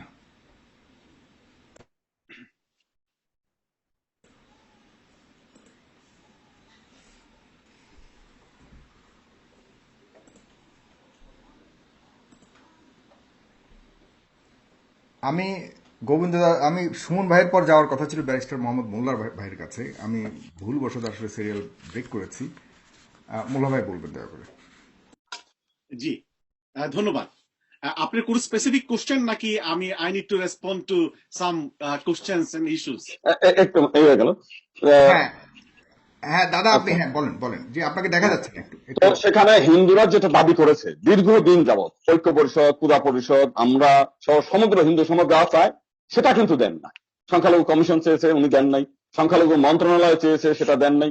আমাদের যে পার্লামেন্টের কয়েকজন এমপি আছে হিন্দুরা, আপনি পাকিস্তান, যাদের আমরা প্রচন্ড ঘৃণা করি, এই কয়েকদিন আগেও পাকিস্তানে এরকম একটা মন্দির ভাঙার পরে সেখানে পাকিস্তানের প্রধানমন্ত্রী নিজে দুঃখ প্রকাশ করেছেন, পাকিস্তানের চিফ জাস্টিস নিজে সমুদ্র রুল জারি করে যারা ভেঙেছে তাদেরকে ধরে এনে তাদের জমি জমা বাড়িঘর বাজেয়াপ্ত করে ওই টাকা দিয়ে মন্দির করে দিয়েছে। অথচ এতগুলো ঘটনা ঘটলো এই আওয়ামী লীগের সময়ে, সেই আপনার সেই নাসিরনগর থেকে আরম্ভ করে একটা লোককে কিন্তু আজ পর্যন্ত শাস্তি দেয় নাই। শুধু তাই না, বিএনপি ক্ষমতায় যখন আসে সেই ভোলায় ব্যাপকভাবে নির্যাতন হয়েছে 2001 সালে, সেটা কেন, নিয়ে এই যে দাদা বাংলাদেশ। হাজীগঞ্জে এতগুলি মানুষ মারলো, আই মিন 3 জনের কথা তো আমি নিশ্চিতভাবে বলতে পারি, আপনি নিজেও হ্যাঁ, জানেন। সরকার হ্যাঁ, তো কঠোর অবস্থানে আছে, এবং আপনি না কি মনে করেন এই ধরনের দাবিগুলি আদায় করতে পারেন নাই বলে আপনি সরকারকে খারাপ বলছেন? না না দাবি আপনার এই যে ইসকন, আপনার ধরেন এই যে চৌমোহনীতে যে ইসকনের 2 জন সাধুকে হত্যা করা হলো, তো আগের দিন যেখানে ঘটনা ঘটছে কুমিল্লা এবং ব্রাহ্মণ আপনার চাঁদপুরে, পরের দিন সকাল থেকে ইসকনের সাধুরা বলেছে যে আমাদেরকে নিরাপত্তা দেন, পুলিশ কিন্তু নিরাপত্তা দেয়নি তাদের। তার ওখানে 2 জনকে পিটিয়ে মানে তারা চেয়েছিল, মানে নিরাপত্তার জন্য তারা চেয়েছিল, হ্যাঁ চেয়েছে, আবেদন করেছিল, চেয়েছে, হ্যাঁ চেয়েছে, এরপরেও দেয়নি। কিন্তু দেয় নাই, না দেয়নি। তার মানেটা কি, টোটালটা খালি এখানে না, সব জায়গাতেই একটা পরিকল্পিত। আর আমি যে কথাটা বলেছি যে আওয়ামী লীগের আমলে রাষ্ট্রীয়ভাবে হিন্দুরা উপকৃত হয়েছে, কিছু দালাল আছে, চাটুকার আছে, তারা সরকারের সুবিধা নিয়ে সরকারের, যেমন হচ্ছে আজকে যে ভারত থেকে একটা বিবৃতি আসছে যে খুব প্রশংসা করে আর কি। তো আমাদের এখানে প্রত্যেকটি কুমিল্লায় যারা আছেন, আর 2 জনে কুমিল্লায়, ওইখানে মন্দিরের প্রতিমা ভাঙচুর করে সেই মানে দিঘির মধ্যে ফেলে দিয়েছে, সমস্ত কিছু করছে। অথচ একটা বিবৃতি দিচ্ছে যে না, অনেক মানে কিছুই হয়নি, মানে এমন হচ্ছে যে কিছুই হয়নি। আমাদের ঐক্য পরিষদ, পূজা পরিষদ, তাই তাদেরকে মাসিক একটা ভাতা দেওয়া হয়, আমাদের রানারাজগুপ্ত ভাতা পায়, সেখান থেকে নিম্ভূমিকা ভাতা পায়। তো ভাতা পেলে পরে আমরা উকিল মানুষ, আমাদেরকে একটা চোরও যদি 10,000 টাকা দেয়, আমি চোরের পক্ষে দিয়ে গুণগান গিয়ে আসি কোর্টের মধ্যে গিয়ে, যে অত্যন্ত ভালো ছেলে ছিল, পুলিশ পয়সা দেয়নি তাই পুলিশ মিথ্যা মামলায় জড়াই দিয়েছে। তো যাই হোক, এইসব বিষয় না, বিষয় হচ্ছে যে যদি সত্যিকার ভাবে যদি সাধারণ হিন্দুদের কাছে জিজ্ঞেস করেন, ওই কয়েকজন দালাল বা চাটুকার বাদ দিয়ে দেখবেন যে এই আওয়ামী লীগের আমলে হিন্দুদের কোনো প্রাপ্তি নাই। ওই কিছু যেমন এটা রাষ্ট্রীয় ভাবে মানে সাংবিধানিক ভাবে কোনো প্রাপ্তি নাই, যেটা এমনি সহানুভূতির সঙ্গে যেহেতু ভোট দেয় সেহেতু সেখান থেকে কিছু ওই চাল ডাল, কিছু ওই পূজার উপলক্ষে কিছু পয়সা করি, এইটাই হিন্দু সমাজের কল্যাণে কোনো কাজে লাগে না। দ্বিতীয়ত, এই আমলেই ধর্ম অবমাননার অজুহাতে, যেটা বিএনপি জামাতের সময় ছিল না, জাতীয় পার্টির সময় ছিল না, সেখানে একটা আইসিটি অ্যাড করে অন্তত প্রায় 150-200 হিন্দু ছেলে এখনো জেলের মধ্যে ঢুকে আছে, কোনো কথা নাই, ধর্ম অবমাননা করেছে, নবীর বিরুদ্ধে কটূক্তি করেছে। তো এই করে আর এই বিভিন্ন সময় যে সমস্ত জায়গা হামলা লুটপাট দাঙ্গা হাঙ্গামা একেবারে কুমিল্লা থেকে সেই নাসিনা কুমিল্লা এর আগেও ঘটনা ঘটছে, ফলাফল কি ডিসহার্টেড হয়ে যায় যে না এই দেশে আর থাকা যাবে না, চলে যাব। এবং হিন্দুর সংখ্যা কিন্তু কমেছে। সর্বশেষ যে বিষয়টা আমি বলি, বাজেটের কথাটা, 15,056 কোটি টাকা ধর্ম মন্ত্রণালয়ের বাজেট, সেখানে সরকার হিসাব মতে গতকাল সরকারি ঘোষণা করেছে যে বাংলাদেশে মাইনরিটি আছে 11.8%। তো 11.8% যদি মাইনরিটি থাকে তাহলে বাজেটে প্রায় 2200 কোটি টাকা হিন্দুরা পায়, সেখানে 190 কোটি টাকা দিয়েছে মানে মাইনরিটিদের। তাহলে এত যেখানে বিশাল একটা বাজেট থেকে বঞ্চনা করে সেখানে আপনার ওই 2 কেজি চাল আর 5 কেজি মানে ডাল দিয়ে যদি বলেন যে আমরা অনেক কিছু দিয়ে ফেলেছি, তো এটা তো আমাদের প্রাপ্তি না। আপনার বাজেটে কয়েকদিন আগেই গেল, আপনি সবাই জানেন, আমরা জানি, এটা নিয়ে আমরা অনেক হইচইও করেছি, কিন্তু কোনো কাজ হয়নি। তো সেই কারণে মূল বিষয়টা যেটা, সেটা কিছু ব্যক্তির কারণে হয়তো এখনো হিন্দুরা আওয়ামী লীগে ভোট দেয়, কারণ বর্তমান সরকার আপনাদেরকে রিসেন্টলি আপনাদেরকে প্রতি মণ্ডপে 500 কেজি করে চাল এবং 3,000 টাকা করে দিয়েছে। না, এই 500 কেজি চাল আর প্রতিবারই দেওয়া হয়, আচ্ছা দিয়ে এটা হিন্দুদের কোনো কাজে লাগে না। এই চাল ডাল দিয়ে ওই 2 দিন আনন্দ ফুর্তি করে শেষ। আমরা চাচ্ছি সাংবিধানিক অধিকার। আজকে আমাদের আমরা যে কথা বললাম যে আমাদের কতগুলো পার্লামেন্টে এমপি আছে, একটা কথা বলতে পারে না। এত নির্যাতন নিপীড়নের বিভিন্ন ঘটনাগুলো ঘটছে, দেখেন পার্লামেন্টে একটা কথা বলে কিনা। দ্বিতীয়ত দেখেন, সংখ্যানুপাতে বাংলাদেশে যদি মাইনরিটি থাকে 10% বলেন 11% বলেন, তাহলে 50 জন মহিলা এমপি থাকলে সেখান থেকে অন্তত 6 জন হিন্দু থাকার কথা। সেখানে একজন মাত্র আপনার কুমিল্লার একজন মহিলাকে নিয়েছেন, সে হচ্ছে কনভার্টেড হিন্দু, এই এরমা দত্ত, সে কিন্তু হিন্দু না। তার মানে আরো 5 জন তার দলের মধ্যে, আওয়ামী লীগের মধ্যেই বহু মহিলা। এরমা দত্ত ঐতিহাসিকভাবে একটা ঐতিহ্যগত পরিবার থেকে আসা বা কুমিল্লার ঐতিহ্যের সাথে এরমা দত্তের পরিবারের সাথে ওতপ্রোতভাবে জড়িত, এবং তারা বংশীয়ভাবে হিন্দু, এই ব্যাপারে কোনো না, তিনি কনভার্টেড, তিনি এক মুসলিমকে বিয়ে করে কনভার্ট হয়ে অনেক আগে। কনভার্টেড ব্যক্তি হিন্দুদের কোনো। ও আচ্ছা আচ্ছা, আপনি বলতে চাচ্ছেন মানে মুসলিম হিন্দু থেকে মুসলিমকে বিয়ে করে কনভার্টেড। আচ্ছা, কনভার্টেড না, সে হিন্দু না, সে কনভার্টেড। তো একজন কনভার্টেড মহিলা হিন্দু সমাজের প্রতিনিধি, তার মানে হচ্ছে যেখানে সংখ্যানুপাতে আমরা 6 জন মহিলা এমপি পাই, সেটাও তারা দেননি। তো এত কিছু বঞ্চনা করে যদি 10 কেজি চাল দিলাম, এই মানে সে যে রবীন্দ্রনাথ কি একটা জমিদারের না কি একটা কবিতাও ছিল আর কি, 2 বিঘা জমির কাহিনী নাকি জানার। তো এইরকম বঞ্চনা করে অন্য যদি বলে যে অন্যরা বলে না কেন, অন্যদেরকে ওই যে মানে কিছু ভাতা টাতা তো দিয়ে রাখে, যারা খুব খুশিতে আত্মহারা হয় তারা। তো আমি তো আর বিএনপির সময় ভাতা প্রাপ্ত না, আওয়ামী লীগের সময় ভাতা প্রাপ্ত না, জাতীয় আপনি ভাতা না পেয়ে কি এগুলি বলছেন নাকি আবার দাদা? না, আমি কারো কাছ থেকে ভাতা নেই না বিধায় আমি স্বাধীনভাবে কথা বলতে পারি। আর ভাতা নিলে তো তার পক্ষেই কথা বলতে হবে। আমার ভিক্ষুক মানে এক পাত্র ভিক্ষা নিলেও তার দোয়া দারুদ পাঠ করতে হয় যে তার কল্যাণ হোক আমার হোক, এটা তো স্বাভাবিক ব্যাপার। 1 টাকা ভিক্ষা দিলে পরে ভিক্ষুকরা এটাই বলে। তা আমি যেহেতু কারো কাছে ভিক্ষা নেই, অতএব আমি স্বাধীনভাবে যা। সুমন ভাই যে দাবিগুলো করলো, বা সুমন ভাইয়ের কোনো প্রশ্ন আছে কিনা দাদার কাছে? দাদার তো আমি তো জানি যে দাদা যেভাবে বলতেছেন আমি জানি না, বাট দাদার সাথে বিনয়ের সাথে বলি, দাদা আপনি দাউদকান্দিতে আসবেন, দাউদকান্দি এসে দেখে যাবেন আমাদের আপনাদের সনাতন ধর্মের যারা আছে তারা কিভাবে আছেন, তারা সন্তুষ্ট কিনা। আমি যতটুকু জানি আজকেও আমাদের কুমিল্লা উত্তর জেলার আওয়ামী লীগের যুগ্ম সাধারণ সম্পাদক 1 নাম্বার বাসুদেব ঘোষ, উনি একজন হিন্দু সম্প্রদায়ের, এবং উনি হচ্ছেন আমাদের এই দাউদকান্দি হিন্দু পরিষদের সভাপতি। ওনার সাথে সবসময় আমার কথা হয়, এবং সবসময় যে কোনো বিষয়ে আমরা ওনাকে কিন্তু সহযোগিতা করি। কারণ দাদার এত ক্ষোভ। আমি আপনার সঙ্গে 100% একমত। বহু অসাম্প্রদায়িক লোক আছে, আপনার মতো লোক আছে যারা এলাকা ভিত্তিক সমাজের জন্য অনেক উপকার করেন। এই ব্যাপারে আমাদের কৃতজ্ঞতার আমরা স্বীকার করি, কিন্তু সাংবিধানিক অধিকার। জি জি দাদা, আপনি এখন এই আমরা কুমিল্লার ঘটনায় যে কথাটা বলছিলাম, নোয়াখালীতে ঘটনা ঘটলো, হাজীগঞ্জে ঘটনা ঘটলো, সর্বশেষ যা আমরা দেখলাম যে বায়তুল মোকাররম থেকে যে আপনার মুসলিমদের একটা ব্যানারে একটা মিছিল আসলো, সেখানে পুলিশের অনেক কাঁদানে গ্যাস ছোড়া হয়েছে এবং অনেক মারপিট করা হয়েছে, এবং নোয়াখালীতে আরেকটা মিছিল হয়েছে, এবং আমরা দেখেছি যেটা যে হিন্দু মুসলিমকে সব মুখোমুখি অবস্থানে আসছে। এই ঘটনাগুলি কেন হচ্ছে এখন পর্যন্ত, এর পেছনের কারণগুলি যে আপনি ছোট্ট করে 1 মিনিটে বলেন, এরপরে আমরা এর কাছে যাব। এর পিছনের কারণটা আমি অ্যানালাইসিস করতে পারবো না, এটা আমি বলতে পারবো না, কারণ এই বিষয় নিয়ে আমি চর্চা করি। আপনার হিন্দুদের একটা বড় ধরনের মিছিল আমরা দেখেছি নোয়াখালীতে, যে সামনাসামনি মুখোমুখি অবস্থানে। না, এটা হচ্ছে কারণটা হলো আমরা বলেছি যে যেহেতু পুলিশ আমাদেরকে হেল্প করছে না, এটা আমরাই বলেছি, অতএব যার যতটুকু সামর্থ্য আছে ততটুকু যেন প্রতিরোধ গড়ে তোলে। এটা আমরা সবসময় বলেছি এবং আগামীতে এই জিনিসটা হবে। যারা এই মানে অত্যাচার করতে আসবে, গোবিন্দ, আমি ভাঙচুর তো করতে বুঝতেছি আসবে, না আপনি পুলিশ হেল্প করবে না কেন, আমি তো বুঝতেছি না তো এটা একটু করছে না তো। আপনার কুমিল্লায় করেছে? না না না, অবশ্যই করেছে, অবশ্যই। আর কি বলে না, না করেনি করলে তো করেনি করেনি না না, কুমিল্লায় 3টার আগে পুলিশ কোনো পূজা মণ্ডপে যায়নি। গেছে না, আমি কি নিজে বলেন? গিয়েছি। না, যাইনি সকাল যাইনি। থেকে ছিল, আমি ওখানে দাদা সকাল প্রতিটি থেকে ছিল। পূজা মণ্ডপ আমি নিজে ঘুরেছি, প্রত্যেকের সঙ্গে কথা বলেছি।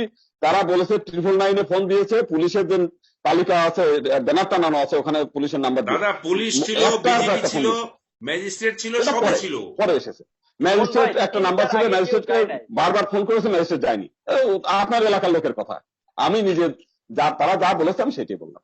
জি, আচ্ছা, ধন্যবাদ। যদি এত কিছুই হতো তাহলে অন্তত পুলিশ অন্তত 10 জন দুষ্কৃতিকারী হলে তো ধরতে পারতো, ধরেনি কেন? Total 53 arrest, 53 total. সেটা পরে, বরং এখন দেখলাম এই যে কি একটা এলাকায়, সেখানে সাধারণ মুসলিমরা ওই এলাকার লোক শিকারপুর না কোন জায়গা থেকে ধরে নিয়ে আসছে, যারা ওই এলাকা হামলা করতে আসছে মুসলিমরাই ধরছে, ধরে নিয়ে দেখলাম ফেসবুকে মানে ছাড়ছে যে তুমি কেন আমার এলাকায় এসে মন্দির ভাঙতে আসছো। মুসলিমরা ধরতে, তো মুসলিমরা সাধারণ মুসলিম যুবকরা ওই ধরতে পারে, তো পুলিশ কেন ধরতে পারলো না তাদের? জি ধরেনি। জি, মোল্লা ভাই, ধন্যবাদ। অনেকগুলো ইস্যু আমাকে আজকে ডিল করতে হবে। আমাকে প্রশ্ন করতে বলেছেন, জাস্ট একটা প্রশ্ন করছি, যেটা হলো যে এই ধরনের ঘটনা হলে সারা বাংলাদেশের আমাদের কেন কিছু অনেকের ভাষায় যে উগ্র মুসলিম মানুষ আছে, জনগণ আছে, তারা এই আপনার দুর্বল এবং প্রতিমার উপরে, বিশেষ করে মানে মণ্ডপের উপর হামলা চালায়, এই অধিকারটা কোথায় পায় এবং কেন এই সাহসটা পায়? এবং আমাদের ইসলাম ধর্মে কোথাও কি লেখা আছে এরকম যে আপনার এই ধরনের কোনো ঘটনাতে আইন হাতে তুলে নিবে, যেটা সুমন ভাই বললো? এটাকে আপনি কিভাবে দেখেন? জি, ধন্যবাদ। ইসলামে, আপনার প্রশ্নের জবাবটা দিয়ে আমি শুরু করি। ইসলামে অন্য ধর্মের দেব দেবতা অথবা দেবী, অন্য ধর্মের প্রধানদেরকে অথবা অন্য ধর্মকে অসম্মান করতে শেখায় না। অন্যদেরকে সম্মান করা ইসলাম শেখায়, যে তাদের প্রতি অশ্রদ্ধা করা যাবে না, তাদেরকে গালি দেওয়া যাবে না। এটা অন্যায়, এটা কিন্তু পাপ। ওনাদের ধর্মের প্রধান ব্যক্তিদেরকে কেউ যদি গালি দেয়, ওনাদেরকে অধিকার যদি কেউ কেড়ে নেয়, ওনাদের সম্মান হানি যদি কেউ ঘটায়, এটা ইসলামিক্যালি এটা পাপ, এটা করা যাবে না। এবং দেখবেন যারা এই কাজটাতে জড়িত, ধর্মপ্রাণ কোন মুসলমানরা কিন্তু হিন্দুদের সম্পত্তিতে, বাড়ি ঘরে, উপাসনালয়ে কোনো আক্রমণ করে না, এবং এটা ইসলাম সমর্থন করে না। তো এই ব্যাপারে হচ্ছে আমার এটা প্রথম কথাবার্তা। আর সেকেন্ড হচ্ছে, আমি গোবিন্দচন্দ্র প্রামাণিকের কথা দিয়ে আমি শুরু করছি। আর গোবিন্দচন্দ্র প্রামাণিক সম্পর্কে আমার কাছে একটা টেক্সট মেসেজ আসছে, আমি সেটারও আমি গোবিন্দচন্দ্র প্রামাণিকের কাছ থেকে আমি জবাব চাওয়ার চেষ্টা করব। সেটা হচ্ছে, উনি যে কথাটা বললেন প্রতিরোধ গড়ার কথাটা, এটা কিন্তু অত্যন্ত দুঃখজনক। আমরা সকলে মুসলমান এবং হিন্দু, ইন্ডিয়ার হোক আর বাংলাদেশের হোক, ইন্ডিয়ার সংখ্যালঘু, বাংলাদেশের সংখ্যালঘু, ইন্ডিয়ার সংখ্যালঘু, না, তাদের উপরে যদি কোনো কারণে আক্রমণ আসে তারা প্রতিরোধ করবে না? আপনি কি বলেন? আপনার ঘরে যদি কেউ ইয়ে করে, আপনি প্রতিরোধ করবেন না? দেখুন, আমি আসছি। হ্যাঁ। সেটা হচ্ছে যে, আপনি প্রতিরোধের কথাটার চেয়ে আমাদের ভূমিকাটা উচিত যে আমরা নিজেরা আইন হাতে তুলে না নিয়ে আমরা আইন শৃঙ্খলা বাহিনীর সর্বোচ্চ সহযোগিতাটা কামনা করব। সেই সহযোগিতা না পেলে কি করতে হবে? কি করবে তারা? এটা তো বললে দাদা, যদি না পাই তাহলে প্রতিরোধ করতে হবে। দেখেন, না পেলে আপনি সেলফ ডিফেন্সে যাবেন, কিন্তু সেলফ ডিফেন্সের কথাটা আগে যদি আপনি বলেন, তাহলে দাঙ্গা হাঙ্গামা চলে আসতে পারে। দেখুন, দাদা স্পষ্টভাবে বলেছে, পুলিশ যদি হেল্প না করে, স্পষ্টভাবে বলেছে। হ্যাঁ, আচ্ছা, দেখুন, গোবিন্দচন্দ্র প্রামাণিকের ব্যাপারে আমি অনেকগুলো ইস্যু আমাকে ডিল করতে হবে। একটা মেসেজ আমার কাছে এসেছে, উনি একজন খুবই দায়িত্বশীল মানুষ, একজন বড় নেতা। ওনাদের কাছ থেকে বাংলাদেশের মানুষ এবং আমরা দায়িত্বশীল বক্তব্য আশা করব। উনি একটা পোস্ট দিয়েছেন, আমাকে একজন স্ক্রিনশট পাঠিয়েছে, 14 অক্টোবর। উনি বলেছেন যে জাতীয় হিন্দু মহাজোট চাঁদপুর জেলা শাখার সদস্য মানিক সাহা নিহত হয়েছে, চাঁদপুরে নিহত হয়েছে। কিন্তু আমাকে যে স্ক্রিনশটটা একজন ব্যক্তি পাঠিয়েছে গোবিন্দ সাহা সম্পর্কে, চাঁদপুরে যিনি মারা গেছেন সেখানে মানিক সাহা নামে কেউ নাই, মানে হাজীগঞ্জে সেখানে 3 জনই মুসলিম। তাহলে এই কথাটা, এবং আমি দেখলাম ইন্ডিয়াতেও এই নিউজটা প্রকাশিত হয়েছে। এই ধরনের মানে কথাবার্তা, নিউজ প্রচার করে যেগুলা মানে সত্য নয়, সত্য হওয়ার সম্ভাবনা খুবই কম, আমরা যেন হিন্দু মুসলমানের মাঝে বাংলাদেশে, ইন্ডিয়া এবং সকল জায়গায় সম্প্রীতিটা নষ্ট না করি। আমরা আইন শৃঙ্খলা বাহিনীকে আইন শৃঙ্খলা রক্ষার নিশ্চয়তার কথা দাবি তুলবো, এরপরে সেলফ ডিফেন্স। আমরা সকল মানে দেশের নাগরিকের একসাথে থাকবো, এটাই হচ্ছে এই দেশের স্পিরিট, বাংলাদেশের সাংবিধানিক স্পিরিট এবং ইসলামের স্পিরিট। এরপরে মোহাম্মদ আলী সাহেব যে কথাটাই আমাকে বলেছেন মদিনা সোনারদের ব্যাপারটি, তারপর ওনাদের একজন এমপি যে ওই যাওয়ার আগে আমি বলি, মানিক শাহর বাড়িতে কিন্তু আমি নিজে গিয়েছি, তার স্ত্রী আছে, 6 মাসের সন্তান সম্ভব, এবং তার কান্না, তার মানে ওইখানে কান্নার ভিডিও টিডিও সব আমরা করে নিয়েছি, তার বাড়িতে আমি গিয়েছি। আপনি যে ছবিটা দিয়েছেন, আপনি যে ছবিটা দিয়েছেন, না ওই ছবিটা মানিক শাহ না, ওই ছবিটা অন্য ছবি। তাহলে তো এটা কিন্তু মিসলিডিং, ছবিটা অন্য, কিন্তু মানিক শাহ মারা গেছে সেটা। তাহলে আপনার ছবিটা কিন্তু আছে আপনার ফেসবুকে, তাই না? আপনি কিন্তু ভুল ছবি দিয়েছেন। আপনি যে ছবিটা আমাদের এই ছবিটা কিন্তু ফেসবুকে এখন নাই, আমরা না ওই ফেসবুকে এখন নাই। আমি যখনই জেনেছি যে ওই ছবিটা ওই অরিজিনাল ছবি না, ছবিটা আমরা ডিলিট করেছি, কিন্তু মানিক শাহ মারা গেছে। এই আপনার এটা ভুল বশত হতে পারে হয়তো, যাই হোক দাদা দেখবেন। আমাকে এখন মেসেজ দেওয়া হয়েছে 1 ঘন্টা আগে আপনার স্ক্রিনশটটা ছিল। হ্যাঁ, কিন্তু হাজীগঞ্জের মণ্ডপে হামলা করবার জন্য অনেক মানুষ এসেছিল, সেটা তো সত্য কথা। আচ্ছা দেখুন, এইটা আমরা নিন্দা জানাই, অর্থাৎ হিন্দুদের কোন মন্দিরে এবং স্থাপনাতে আক্রমণ যেন আমরা নিন্দা জানাই, এবং সাথে সাথে হিন্দু ভাইয়েরা যেন মুসলমানদের বিরুদ্ধে কাউকে উস্কে না দেয় এবং সংঘাতে জড়িয়ে পড়ার কথা না বলে। ইসকন যে কথাটি বলছে, আপনাকে আমি স্ক্রিনশট দেখাতে পারি, বাংলাদেশকে তারা ফরগেট করবে না। ইসকন কেন এই কথা বলবে? তারা বলবে যে বাংলাদেশের জনগণ এবং সরকার যেন হিন্দুদের উপর আক্রমণ না হয়, তাদের অধিকার নিশ্চিত থাকে, সেই দাবিটা জানাবে। তারা কেন এই দেবে, টুইট করবে, তারা কেন ফেসবুকে বক্তব্য দেবে যে বাংলাদেশকে তারা ফরগিভ করবে না? What are they talking about? Nonsense, this is nonsense, this is against law. বাংলাদেশের সম্প্রীতি নষ্ট করা, বাংলাদেশের স্বাধীনতা সার্বভৌমত্বের প্রতি আঘাত। এত বছর ধরে হিন্দু মুসলমান একসাথে বসবাস করে আসতেছে, বাংলাদেশ সাম্প্রদায়িক সম্প্রীতির একটি উজ্জ্বল দৃষ্টান্তের দেশ, সেখানে এই দেশের বিরুদ্ধে এই ধরনের টুইট করা, ক্যাম্পেইন করা, এটি অন্যায়। এটি আমি বলবো মানে সংঘাত সংঘর্ষকে উস্কিয়ে দেওয়ার নামান্তর। আমি আশা করব গোবিন্দচন্দ্র প্রামাণিকের মাধ্যমে ওনার হিন্দু সম্প্রদায় এবং আজকে যারা প্রোগ্রামটি দেখছেন, এই বাংলাদেশকে সকলের বাংলাদেশ হিসেবে আমরা গড়ে তুলি, সকলকে সম্মান করি, শ্রদ্ধা করি, সকলের নাগরিক অধিকার আমরা নিশ্চিত করি। হিন্দু মুসলমানের ভিত্তিতে আমরা কেউ যেন কারো উপর নির্যাতন না চালায়, কারো অধিকার যেন কেড়ে না হয়। That should be our spirit and the motto, and that should be the spirit of the constitution. এখন গোবিন্দচন্দ্র প্রামাণিকের একটা কথা আমি আজকে স্বীকৃতি দিতে হয়, সম্মান জানাতে হয়। উনি স্পষ্টই বলেছেন বাংলাদেশের অধিকাংশ মানুষজন মুসলিম, এবং বাংলাদেশের এই কারণে রাষ্ট্রে এটা তাদের প্রতিফলন হতে পারে, অর্থাৎ রাষ্ট্রে তাদের ধর্মীয় চিন্তা চেতনার প্রতিফলন হতে পারে। উনি রাষ্ট্র ধর্মের ব্যাপারটাকে উনি সমর্থন করেছেন, এবং এইটাই গণতান্ত্রিক স্পিরিট। 90% মুসলমানের দেশে রাষ্ট্রধর্ম থাকলে তাদের ধর্মকে সম্মান দেওয়া হয়। এটার অর্থ এই না যে আপনি হিন্দুদের উপর কোনো ডিসক্রিমিনেশন করতেছেন। বাংলাদেশের কনস্টিটিউশনে, বাংলাদেশের আইনে হিন্দুদের উপর কোনো ডিসক্রিমিনেট করার কোনো বিধান নেই। আসুন, আমি যেই দেশে থাকি, ব্রিটেন, এই ব্রিটেনের রাষ্ট্রধর্ম হচ্ছে church of England. Church of England হচ্ছে এই ব্রিটেনের রাষ্ট্রধর্ম। তাহলে আমি কি কোনো ডিসক্রিমিনেশনের শিকার হচ্ছে একজন মুসলমান হিসেবে? অবশ্যই হচ্ছে না।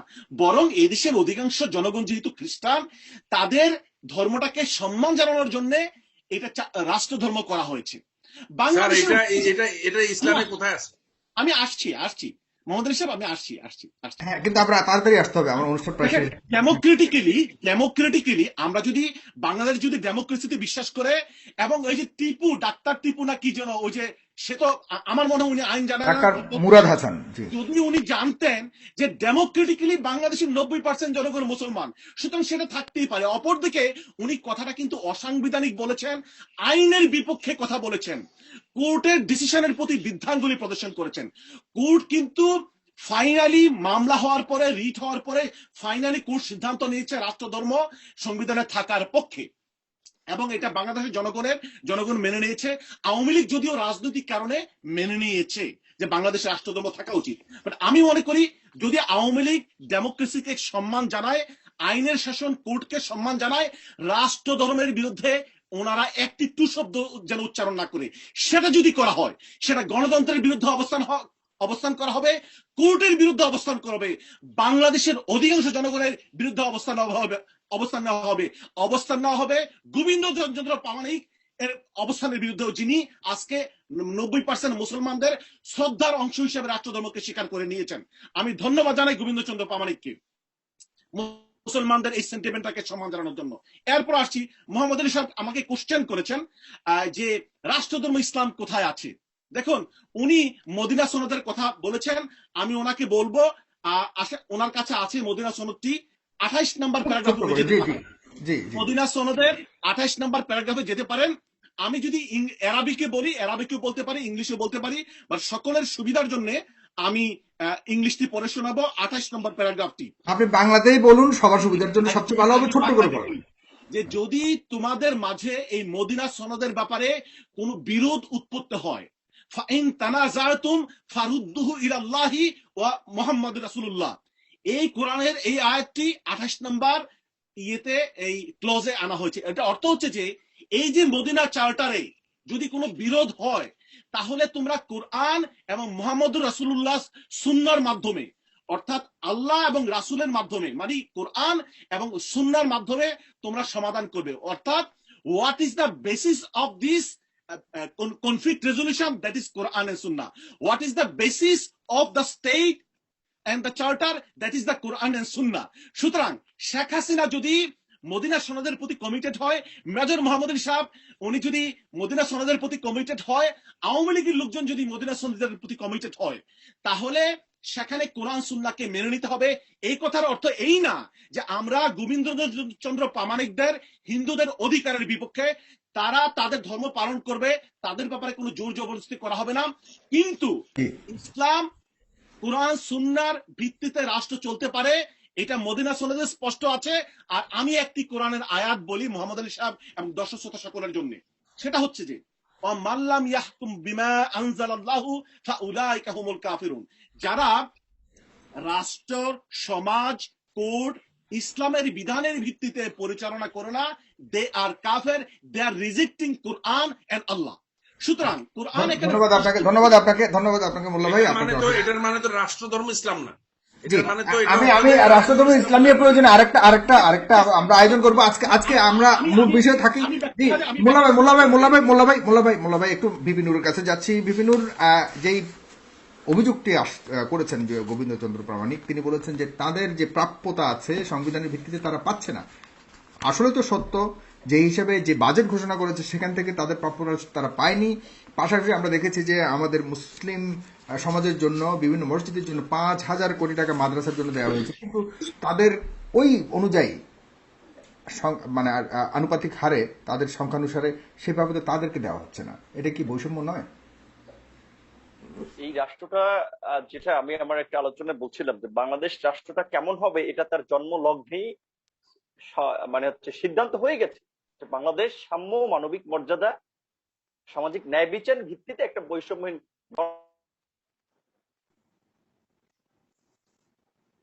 দেখেন যে আমরা কি গণতান্ত্রিক রাষ্ট্র হিসেবে বাংলাদেশকে গড়ে তুলতে পারছি কিনা, ন্যায় বিচার নিশ্চিত করতে আমরা বিচার বিভাগকে স্বাধীন করতে পারছি কিনা, মানবিক মর্যাদা আজকে কোথায়, সেটা তো আমরা সবাই ভালো জানি। কাজেই আমি দর্শক এবং আজকের যারা আলোচক, আমরা শুধু রাজনীতি তর্কের খাতিরে আমি আওয়ামী লীগ করি না, তাই বলে আওয়ামী লীগকে বিরোধিতা করে যাব ভাই। আগে করতেন, ছাত্রলীগ করছেন তো আগে, তাই বলে আওয়ামী লীগের অন্যায়কে ডিফেন্স করে যাবেন, কিংবা আবু বকর ভাই আরেকটা দল করেন, তাই বলে সেই দলের পক্ষে সুমন সাহেব একটা মন্তব্য করছে, আপনি শুনছেন কিনা জানি না, সেটার উত্তর দিন।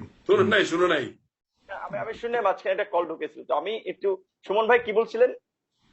বলছিলাম একসময় তো ছাত্রলীগ করতেন, ছাত্রলীগের নেতা ছিলেন। আচ্ছা জি, ঠিক আছে, আপনার ধন্যবাদ মনে করাই দেওয়ার জন্য। ছাত্রলীগ তো সবাই খারাপ না, এবং আমি দৃঢ়ভাবে বিশ্বাস করি আওয়ামী লীগেরও সবাই খারাপ না। সবাই মন্ত্রী তো অনেক আছে, তথ্য প্রতিমন্ত্রীর মতো এইরকম একটা সময়ে আপনার সাম্প্রদায়িক বিষয়কে উস্কে দিয়েছে, মুসলমানদের সেন্টিমেন্টকে আঘাত করে আরো তাদেরকে রাস্তায় নামতে বাধ্য করেছে। সব মন্ত্রী তো এটা করে নাই, এটা তো মুরাদ একা। সুতরাং মুরাদের ক্যাটাগরিতে তো সবাইকে আমরা মাপবো না। ঠিক একইভাবে আমি এখনো মনে করি আওয়ামী লীগ, বিএনপি, জামাত, জাতীয় পার্টি বলেন, প্রত্যেকটা দলে। এবং আরেকটা কথা মাঝখান দিয়ে আমি জাস্ট আপনার হয়ে বলি মেজর মোহাম্মদ সুমন ভাইকে, যে স্বাধীনতার পর যতজন মানুষ ছাত্রলীগের প্রেসিডেন্ট ছিলেন, একজন দুজন বাদে কেউই বর্তমানে আওয়ামী লীগ করেন, সেটা কি আপনি জানেন কিনা?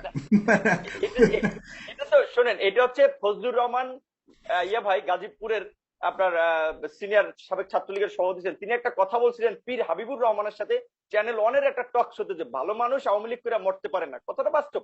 কারণ হচ্ছে আওয়ামী লীগ তো তার চেতনার জায়গা থেকে সরে এসেছে, তারা ভাসানীর আদর্শের দলের জায়গা থেকে তো সরে এসেছে। তারা, আপনি যেটা বলছেন যে গোবিন্দদা বলছে যে বঙ্গবন্ধু আপনার সেই আপনার তৎকালীন সময় আপনার নিশ্চয়ই মনে আছে যে আপনার ভারতের আপনার নিষেধ উপেক্ষা করেও বা তাদের আপনার বিব্রত হতে পারে সেটাকে উপেক্ষা করেও কিন্তু তিনি ওআইসি সম্মেলনে আপনার যোগদান করেছিলেন। তারপরে মুসলিম দেশগুলোর সাথে সম্পর্ক উন্নয়নের চেষ্টা করেছিলেন। জিয়াউর রহমানও যেটা কন্টিনিউ ধারাবাহিকতা রক্ষা করেছিলেন। এগুলো তো অস্বীকার করা হয় না। এখন এখানে গোবিন্দদা কিন্তু যথার্থভাবে বলেছেন এবং আবু বকর ভাই বলেছেন, আমি ওই ব্যাখ্যায় যাব না, এটা কথা। আপনি যদি গণতন্ত্র বলেন, সরকার মেজরিটির প্রতিনিধিত্ব করে বা মেজরিটির মতামতকে দেশ চালাচ্ছে, কাজে একটা দেশে যদি 90% জনগণ একটা মতের হয়, তাদের মতামতকে তো আপনার প্রাধান্য দিতে হবে। কিন্তু তাই বলে আবার অন্যের মতামতকে হরণ করবেন এটাও তো না। বাংলাদেশের সংবিধানে তো স্পষ্টভাবে বলা আছে যে রাষ্ট্রধর্ম ইসলাম হলেও হিন্দু বৌদ্ধ খ্রিস্টান প্রত্যেকের আপনার ধর্মীয় স্বাধীনতা বা তাদের অধিকার থাকবে। এখন আমেরিকাতে আপনি তাহলে যান, যারা সবচেয়ে বিশ্বে গণতন্ত্র মানবাধিকারের ঝান্ডাওয়ালা হিসেবে সারা বিশ্বকে সাজেশন দিয়ে বেড়ায়, তারা ট্রাম্প কি কিংবা বাইডেন তারা যে শপথ নেয়, সে কি কোরআন গীতা অন্যান্য ধর্মীয় গ্রন্থের উপরে হাত রেখে শপথ নেয়? তিনি তো বাইবেলে হাত রেখে শপথ নেন। এটাকে কি আপনি সাম্প্রদায়িকতা বলবেন? এটা যদি আপনারা অযথা এই বিতর্ক টেনে আনেন, আমি বলবো যে সেটেলকৃত ইস্যু বাংলাদেশের অনেক আগে, এই ইস্যুতে আমি বিতর্কিত করে বর্তমান মানুষকে আমি উস্কাই দিতে চাই না, একটা অস্থিরতা দেশে তৈরি করতে চাই না। এখন আজকের প্রেক্ষাপটের আলোচনায় আমি গোবিন্দদাকে চেয়েছিলাম যে তার সাথে একটা আলোচনায় আমি একটু সামনাসামনি হতে, খুব ভালো লাগছে যে আজকে তার প্রোগ্রামটাতে আছি। তার হিন্দু মহাজোটের 2019 সালে একটা প্রেস কনফারেন্সের বক্তব্য ছিল। 2019 সালে 31,505 জন নির্যাতনের শিকার হয়েছে, 9,057 একর ভূমি জবরদখল হয়েছে।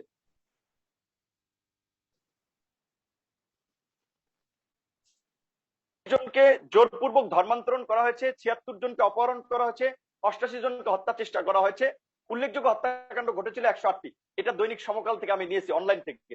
তো এখন গোবিন্দদা এই অভিযোগগুলো করছেন, এর নিষ্পত্তি করার দায়িত্ব কার ছিল? বর্তমান ক্ষমতাসীন দলের, সরকারের।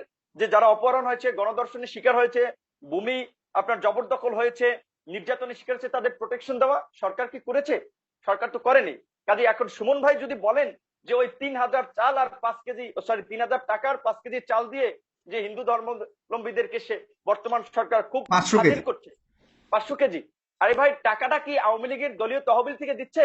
আপনি দেখেন, জনগণের ভ্যাট ট্যাক্সের টাকায় জনগণের টাকা দিয়েছে। হিন্দুরা ট্যাক্স দেয় না, ভ্যাট দেয় না, তো আপনি মুসলমানদের ধর্মীয় উৎসবে বরাদ্দ দিলে হিন্দুদেরকে কেন দিবেন না, খ্রিস্টানদেরকে কেন দিবেন না? যেটা গোবিন্দদা বলেছে, আমি তার সাথে একমত যে বাজেটে তাহলে তিনি যেটা বলেছেন যে 2200 কোটি টাকা হিন্দুদের পাওয়ার কথা, কেন পাবেন হিন্দুরা? বৈষম্য কারা করছে? একটা সরকারই কিন্তু আপনার 2009 সাল থেকে ক্ষমতায়। কাজে এ কারণে আমরা বলছি যে তারা মুখে অসাম্প্রদায়িক বললেও তাদের কাজকর্ম হচ্ছে সাম্প্রদায়িকতারই আসলে ছাপচিত্র, এবং ওই মুক্তিযুদ্ধের চেতনার কথা বললেও কাজকর্ম মুক্তিযুদ্ধ বিরোধিতাই। এটা আসলে ব্যাখ্যা বিশ্লেষণ নতুন করে খুব একটা আমি মনে করি না প্রয়োজন আছে। এখন দেখেন, সরকার সবচেয়ে আজকের আলোচনার বাইরে যদিও তারপরও উন্নয়নের কথা বলে থাকে, যে আজকের আপনি দেখেন ইন্টারন্যাশনাল একটা সংস্থা বলছে যে বাংলাদেশ আইনের শাসনের 139 দেশের মধ্যে 124তম অবস্থানে আছে। গণমাধ্যমের 180টা দেশের মধ্যে মুক্ত গণমাধ্যম সূচকে 152 নম্বরে আছে। 180টা দেশের মধ্যে ব্যবসা বান্ধব সূচকে 168 নম্বর দেশে আছে। জ্ঞান সূচকে 138টা দেশের মধ্যে 112 নম্বর দেশে আছে। তো একটা পদ্মা ব্রিজ করে টকশো আয়োজন করবেন আর একটা পিলার বসাবে, আর আপনি টেলিভিশনে প্রচার করে উন্নয়ন দেখাবেন, এই দু একটা ওভারব্রিজ আর পদ্মা সেতু কি দেশের উন্নয়ন? যদি সামগ্রিকভাবে দেশের মানুষের জীবনযাত্রা, সামাজিক ব্যবস্থার উত্তরণ না ঘটে, শিক্ষা ক্ষেত্রে যদি উন্নয়ন না হয়, আজকে গোবিন্দদা যেটা বলেছেন আমি তার সাথে একমত। একটা কথা বলি সাগর ভাই, এটা একটু শেষ করি, যেটা জি না, আপনি খাদ্যমন্ত্রী তো বলেছেন, খাদ্যমন্ত্রী বলেছেন যে মানুষ এখন চাল গরুকে খাওয়াচ্ছে, মানে চালের দাম এতটা সস্তা।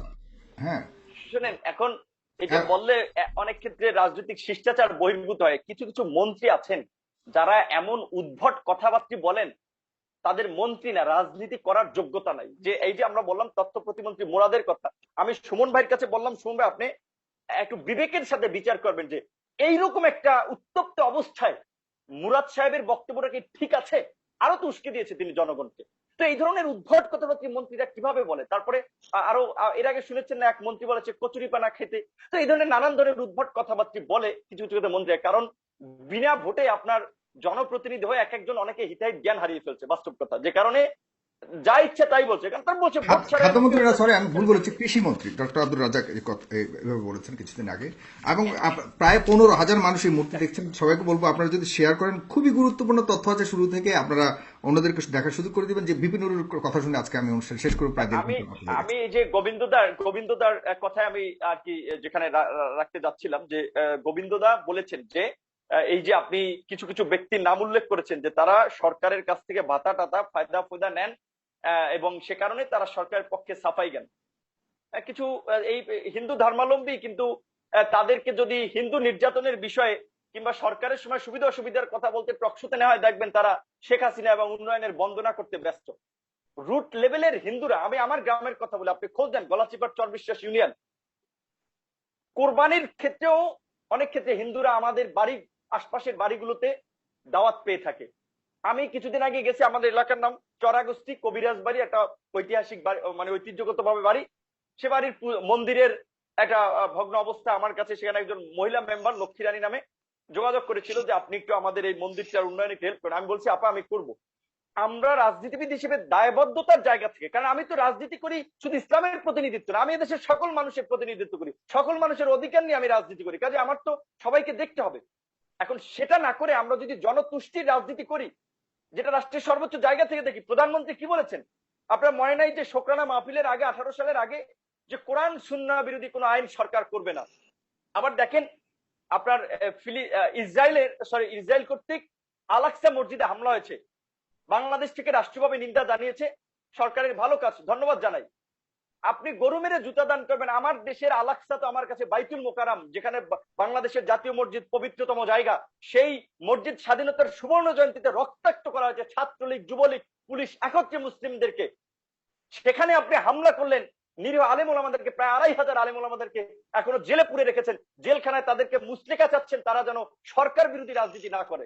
আমি এই কথাই বলছি যে এখানে মূলত আজকের এই প্রেক্ষাপটটা মনে হচ্ছে যে সরকার মোদী বিরোধী আন্দোলনের মতো একটা প্রেক্ষাপট তৈরি করে ভিন্ন মত এবং বিরোধী দল সহ ইসলামী অঙ্গনের নেতৃবৃন্দের উপরে একটা ক্র্যাকডাউন করতে চেয়েছিল, কিন্তু ফাঁদে কেউ পা দেয়নি। কারণ আমি যেটা বলেছি, আমি কিন্তু ফাঁদে তো পা দেয়নি আপনি বলছেন, কিন্তু আমরা তো দেখলাম যে বিভিন্ন ব্যানারে মানুষজন রাস্তায় এসেছে। এবং আপনি জানেন যে এই ধরনের ঘটনা হলে আমরা শুনেছি যে হেফাজত, মামুনুল হক, এই জাতীয় নেতারা কিন্তু সবসময় বিক্ষোভের ডাক দিতেন। এখন কিন্তু তারা সবাই জেলখানায়, এখন তারা তাদের নেতৃত্বে বের হল। এখান তো ইন্টারেস্টিং বিষয়, হেফাজত তো এখন নাই বাস্তব করতে, একেবারে তাদের একটা কর্মসূচি আছে। তো আজকে যে নতুন নতুন ব্যানার ওপেন হয়েছে, কি মালিবাগ মুসলিম যুব সমাজ, আমি গোয়েন্দা সংস্থা সুমন ভাইকে বলবো, আর্মির লোক, ডিজিএফআই যে খোঁজ নেওয়া এই মুসলিম যুব সমাজ ব্যানারটা কারা করেছে, খোঁজ নিলে দেখবেন কোন এজেন্সি কিংবা সরকারি দলের কোন লোকজন এগুলা তৈরি করে লোকজনকে উত্তেজনা তৈরি করার জন্য স্লোগান দিয়েছিলেন। আমাদের পরপরই একটু মিছিল করেছে, ধাওয়া পাল্টা ধরেছে, যাতে সরকার ভালোভাবে দেখাতে পারতেছে যে দেশে অস্থিতিশীলতা তৈরি হচ্ছে, বিরোধীরা হচ্ছে উগ্রবাদকে প্রশ্রয় দিচ্ছে, বাংলাদেশে উগ্রবাদের উত্থান হচ্ছে, যেগুলো সরকার দীর্ঘদিন ধরে ওয়েস্টে সেল করছে এগুলা, কিন্তু এখন আর ওয়েস্ট খাচ্ছে না। তো আমি যেটা গোবিন্দদার কথা আমি রাখতে যাচ্ছিলাম, যে আপনার গোবিন্দদা যেটা বলেছে যে দেখেন রুট লেভেলের হিন্দুরা মুসলমানদের সাথে তাদের কোনো ভাই বাগবিরোধ নাই। সাগর ভাই আপনার বাড়ি কুমিল্লা, আমার বাড়ি পটুয়াখালী, আরেকজনের বাড়ি, আপনি একটু খোঁজ নিয়ে দেখেন রুরাল এলাকায়, দেখবেন কিছু কিছু শহর এলাকা বা কিছু কিছু জায়গা যেখানে নেতা বেশি, সেটা হোক বিএনপি নেতা, আওয়ামী লীগ নেতা কিংবা সংখ্যালঘু সম্প্রদায়ের নেতা, এই নেতারা হচ্ছে বিভিন্ন ভাবে এই সমস্ত বিশৃঙ্খলা করে থাকে সুবিধার জন্য, এই সমস্ত ঝামেলাগুলো পাকিয়ে থাকে। যেটা গোবিন্দদা বলছিলেন যে তিনি কারো কাছ থেকে আপনার ফায়দা ফয়দা নেন না, যে কারণে তিনি স্টেট ফরওয়ার্ড বলছেন এই যে পরিসংখ্যান দিয়ে যে 31,000 নির্যাতনের শিকার, 9,000 একর ভূমি দখল, স্বরাষ্ট্র, এখন এই ঘটনা যদি গোবিন্দদা মিথ্যা বলে থাকে, স্বরাষ্ট্র মন্ত্রণালয় ব্যবস্থা নেক, তার বিরুদ্ধে তো ব্যবস্থা নিতে পারেনি, তার মানে তিনি সত্য বলছেন। তাহলে তিনি 19 সালে বলছেন, আজকে পর্যন্ত কেন প্রোটেকশন নেওয়া হয়নি? এখন মোল্লা ভাই বলেছেন যে গোবিন্দদা যেটা বলেছেন যে প্রতিরোধ, এটা উচিত না। আমি আপনার সাথে একমত এখানে অবশ্যই, যে আসলে আমরা রাজনীতিবিদ হিসেবে আমাদেরকে সমাজের শান্তি শৃঙ্খলা রক্ষা করতে হবে। আমার একটা ফলোয়ার গোষ্ঠী আছে, আমি যদি তাদেরকে উত্তেজিত করি তারা তো আরো উত্তেজিত হবে। সুমন ভাইয়ের একটা ফলোয়ার গোষ্ঠী আছে, তাদেরকে যদি আমরা উত্তেজনাকর কথাবার্তা বলি তাহলে তো পরিস্থিতি শান্ত হবে না। এখন গোবিন্দদার একটা জিনিস বুঝতে হবে, তারা কোন প্রেক্ষাপটে এসে আজকে প্রতিরোধের কথা বলছে, নির্যাতিত হতে হতে। আজকে এই যে রামুর ঘটনা আমরা বলছি, নাসিরনগরের ঘটনা বলছি, নাসিমনগর ঘটনায় জড়িত 3 জনকে নৌকা প্রতীক দিয়ে দিল, এবং এই যে নাসিমনগর, রামু, ভোলা, একটা ঘটনারও একটা নিরপেক্ষ তদন্ত হলো না। তো তাহলে এই লোকগুলো কি রাজনীতির বলি হবে? আমি বলছি, গোবিন্দ দাও বলেছে, আপনিও বলেছেন, এখানে এই যে আমাদের তথাকথিত রাজনীতিবিদরা যে মুখস্থ বুলি টেলিভিশনে যে ছাড়েন, ঘটনা ঘটলেই সরকারি দল বিরোধী দলকে দায়ী করেন, বিরোধী দল সরকারি দলকে দায়ী করেন। তো এই দোষারোপের রাজনীতির মধ্যে দিয়ে তো সংখ্যালঘুরা সেফটি পাচ্ছে না। আমি গোবিন্দদা যেটা বলেছেন, আমরা জানেন যে খুব শীঘ্রই একটা রাজনৈতিক দল গঠন করতে যাচ্ছি, আমাদের ইশতেহারে থাকবে যে আমরা সংখ্যালঘুদের অধিকার প্রতিষ্ঠা, আমরা সংখ্যালঘু মন্ত্রণালয় করব। এখানে গোবিন্দদা নিজের দলের বিজ্ঞাপন তো দিয়ে দিচ্ছেন। এটা তো 2 দিন পরে আপনারা জানবেন, এটা তো 2 দিন পরে না, এটা তো করা উচিত, করতে হবে। আপনার সংখ্যালঘুদের এই যে এখন সংখ্যালঘুদেরকে নেয়ার জন্য কি এই বিজ্ঞাপন কি সংখ্যালঘুদের আপনাদের প্রতি নেওয়ার জন্য? আপনি কি রাজনীতি করছেন কিনা? আমরা যেন সংখ্যালঘুদেরকে নিয়ে রাজনীতি না করে তাদের অধিকার প্রতিষ্ঠা করি। ঠিক আছে, অবশ্যই শোনেন, আপনার রাজনীতির বাস্তবিক অর্থে দুনিয়াতে তো আপনার বলতে গেলে এখন যা চলছে রাজনীতির বাইরে কিছু নাই। এখন রাজনীতি আপনি পজিটিভলি করবেন না নেগেটিভ করবেন সেটা আপনার সিদ্ধান্ত নেন, নৈতিক ভাবে করবেন। এখন গণতন্ত্রের কথা বলে, আইনের শাসনের কথা বলে, ডিজিটাল নিরাপত্তা আইনের মতো There should be sincerity. There should be sincerity what we say, not politics. আমরা সত্যিকার অর্থে Not buying আমরা কংগ্রেচুলেট করি, আমরা চাই তরুণ নেতৃত্বের একটা বড় সফলতা আসুক। অবশ্যই আমার কথাটা একটু শেষ করি, আমার কথা তাড়াতাড়ি শেষ করতে হবে। আবু বকর ভাইয়ের কথা টেনে যে আপনার তবে এটা ঠিক যে আমাদেরকে আইন শৃঙ্খলা পরিস্থিতি আমরা দেখতেছি, আইন শৃঙ্খলা বাহিনী কুমিল্লায় সঠিক ভূমিকা পালন করতে পারে না। এখন তাই বলে আমরা যদি আইন শৃঙ্খলা বাহিনীর সাথে ধাওয়া পাল্টা দেওয়া সংঘর্ষে জড়াই, আমাদের সমর্থকদের আইন শৃঙ্খলা বাহিনীর কি করণীয় আছে? সেখানে ভোরবেলায় যদি কেউ ব্যক্তিগত ভাবে গিয়ে কোথাও এমন কোথাও একটা কথা বলবো, আমি একটু না কি করণীয়, আমি আর কারো কাছে যাচ্ছি না, আমি শুধু নূর সাহেবের কাছে যাই। সবাই আইন শৃঙ্খলা বাহিনীকে দায়ী করছে, কিন্তু আইন শৃঙ্খলা বাহিনীর আসলে কি করণীয় কিছু আছে? ধরেন গোপন ভাবে আমি আপনার ঘরে গিয়ে যদি মেহমান সেজে গিয়ে আপনার ঘরে কিছু দিকে আসি, আমি আপনাকে বলি, আইন শৃঙ্খলা বাহিনী তৎপর ছিল দেখে মৃত্যুর সংখ্যা বাড়ে নাই। It's a reality. যদি আইন শৃঙ্খলা বাহিনী তৎপর না থাকতো ম্যাসাকার হয়ে যেত, এটা হচ্ছে রিয়েলিটি। এখানে সবচেয়ে বড় কথা হলো যে সবচেয়ে বড় কথা এর পেছনে কি আছে, পেছনে কি আছে, কোরআন শরীফ কে রেখেছে তাকে বের করে আমার কাছে মনে হয়। দেখি সরকারের বিরুদ্ধে কথা বলছে। একটা কথা বলতে চাই মোহাম্মদ রিশাদ। জি সুমন ভাই যেন কি বলছিল। জি সুমন ভাই, গতবারের মতো 5 জনের এগেইনস্টে আমাকে বসাইছিলেন, আমি একজন। আজকে 3 জনের এগেইনস্টে 3 জনই সরকারের বিরুদ্ধে কথা বলছে। না আপনি কেন গোবিন্দ চন্দ্র দাদাকে গোবিন্দ দা আনমিউট করে কথা বলবেন। আপনি গোবিন্দ চন্দ্র প্রামাণিককে কেন আপনি সরকারের বিরুদ্ধে বলছেন? এই যে না আমি তো সরকারের পক্ষের মানুষ। না আপনি সরকারের পক্ষে না, আপনি হচ্ছেন, আপনি গোবিন্দ দা আপনি অন্যভাবে নিয়েন না। এই যে বিডি নিউজ 24, এই যে আপনার সম্পর্কে নিউজ আমি তো জানতাম না। আমি দেখি কি আপনাকে জামাত হিন্দু মহাজোটের মহাসচিবের বিরুদ্ধে জামাত সংশ্লিষ্ট অভিযোগ, বিডি নিউজ 24 মানে গোবিন্দ চন্দ্র দাদা জামাতের সাথে সম্পৃক্ততা আছে? না ওনার শুধু সম্পৃক্ত না, আমি হলো জামাতের ধর্ম বিষয়ক সম্পাদক। আমি জামাতের ধর্ম বিষয়ক সম্পাদক। এটা ওনার সংগঠনের এক অংশ বলছেন। তাহলে আমি তো মনে করি জামাত অনেক ভালো দল, যে তারা শুধুমাত্র মুসলিম না, তারা তো মানে এখন হিন্দুদেরকে রিক্রুট করা শুরু করেছে। সর্বধর্ম নিয়ে তারা করছে, এটা তো খুব ভালো গণতান্ত্রিক চর্চা হচ্ছে। মহাসচিব উত্তম কুমার দাস সংবাদ সম্মেলন করে বলছেন আপনার বিরুদ্ধে, যে আপনি আওয়ামী লীগের বিরুদ্ধে, সরকারের বিরুদ্ধে, বঙ্গবন্ধুর বিরুদ্ধে কটূক্তি করেন। এটা খুবই দুঃখজনক। কিন্তু উনি তো হিন্দু মহাজোটের মহাসচিব। মোহাম্মদ আলী সাহেব জামাত করে আপনি কি বিশ্বাস করবেন আপনার বিরুদ্ধে যদি রিপোর্ট করা হয় যে মানে উনি জামাত সংশ্লিষ্ট, এটা যদি রিপোর্ট করা হয়, এটা কি জনগণ বিশ্বাস করে নেবে? আমি বলিনি।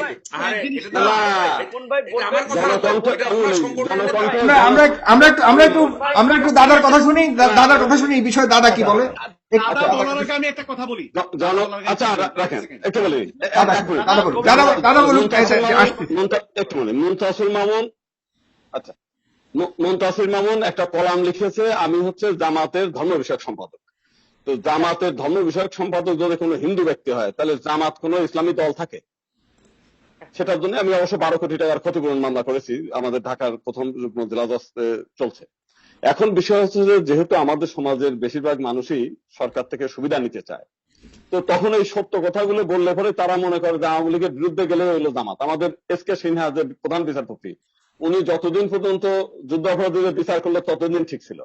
যেই একটা মানে বিচার আমরা জানতাম যে নুরুল হক নূর যদি কোনো কথা বলে, আমরা জানতাম যে এতদিন নুরুল হক নূর যদি কোনো কথা বলে তাহলে জামাত বানানো, এবং আমরা মাঝে মধ্যে বিশ্বাস করতো। দেখাইতে পারবে জি, আমরা ধর্ম বিষয়ক সম্পাদক জামাতের দেখেন তো, আমি জামাতের কোনো কর্মসূচিতে কিংবা জামাতের কোনো কার্যক্রমে আমি সমর্থন করি কিনা, কিংবা তাদের সদস্য জামাতের সদস্য। দাদা আপনি আমাকে ভুল বুঝবেন না, আমি বিনয়ের সাথে বলছি দাদা, এটা তো আমার কথা না, এটা ওই যে আপনি চিনবেন, আপনি হিন্দু জোটের যুগ্ম মহাসচিব উত্তম কুমার দাস, উনি সম্মান সম্মান করে উনি বলেছেন, এটা আমি বলি নাই, কিন্তু দাদা আপনি আমাকে ভুল বুঝবেন। কিন্তু এটা আপনি বিশ্বাস করেন কিনা যে দাদা হিন্দু মহাজোটের মহাসচিব, বর্তমানে তিনি জামাতের সাথে সম্পৃক্ততা আছে? আপনি ব্যক্তিগতভাবে এটা জামাতের সাথে সম্পৃক্ত, আমি আপনাকে বলি জামাতের সাথে সম্পৃক্ততা এটা আমি বিশ্বাস করি না, নাম্বার ওয়ান। বাট এতটুকু আজকে ওনার বক্তব্য শুনে আমার মনে হয়েছে যে আমি প্রথম একজন হিন্দু সম্প্রদায়ের যার সাথে কথা বললাম, আজকে দেখলাম উনি হচ্ছে আমার সরকার বিরুদ্ধে কথা বলছেন, এটা আমি খুব মর্মাহত হয়েছি আর কি। ধন্যবাদ। মানে আপনি দাবি রাখেন বা আপনি আশা রাখেন, আপনার আস্থা হলো যত হিন্দুরা আছে সবাই সরকারের পক্ষে কথা বলে? মোটামুটি অবশ্যই দাউদকারীতে সবাই। আচ্ছা, সুমন ভাই, নূর ভাই আপনাকে দিয়ে শেষ করবো, তবে আমি মোল্লা ভাইয়ের কাছ থেকে মন্তব্যটা নিয়ে, আমি জাস্ট মোল্লা ভাই 5 সেকেন্ড প্লিজ। জি, আমি মনে করি ব্যাপারটি আইনশৃঙ্খলা বাহিনীর যেই ভূমিকাটি হওয়া উচিত ছিল, সরকারের যেই ভূমিকাটি হওয়া উচিত ছিল, যেটা সরকার করতে ব্যর্থ হয়েছে, সেটা হচ্ছে যে সেখানে আমি যতটুকু জানি পূজা মণ্ডপে সিসিটিভি ক্যামেরা ছিল। না, সেখানে ছিল না, কুমিল্লাতে ছিল না। আমি আসছি, ধরেন যদি সেখানে নাও থাকে, আশেপাশের এরিয়াটি সিসিটিভি ক্যামেরা দ্বারা মানে কাভার করে, তাহলে এটা কিন্তু স্পষ্ট সিসিটিভি তদন্ত মানে ক্যামেরা পর্যবেক্ষণ করে বোঝা সম্ভব সেখানে সকাল থেকে এ ধরনের পরামর্শ দেওয়া হচ্ছে, এবং অবশ্যই আমরা বিশ্বাস করি এটা স্বাভাবিক পরামর্শ, এটা আইনশৃঙ্খলা বাহিনী ডেফিনেটলি ওইভাবেই দেখবে। তবে এটা ঠিক, নোয়াখালীতে যে দুজন যে হিন্দু সম্প্রদায়ের দুজন মানুষ মারা গেছে গুলিতে, সেখানে কিন্তু ওই পুরো মণ্ডপটি সিসি ক্যামেরায় আপনার ছিল, আবৃত ছিল। সেখানে অবশ্যই সেটাকে আমরা মনে করি তদন্ত সাপেক্ষে সঠিক যারা অপরাধী আছে তাদেরকে খুঁজে বের করে শাস্তির আওতায় আনতে হবে। বিপিনুর, আপনার কথা শুনে শেষ করবো। জি, সাগর ভাই, আমি জেডিনা আবু বকর ভাইয়ের এবং আপনার গোবিন্দদার কথার প্রেক্ষাপটে যেটা আমিও বলতে চাচ্ছিলাম, যে আমরা অবশ্যই ধৈর্য ধরতে হবে এবং এমন কোনো কথা আমাদের আহ্বান রাখা যাবে না যেটা সামগ্রিকভাবে সমাজে একটা বিশৃঙ্খলা তৈরি করে সংঘাতের সৃষ্টি করে।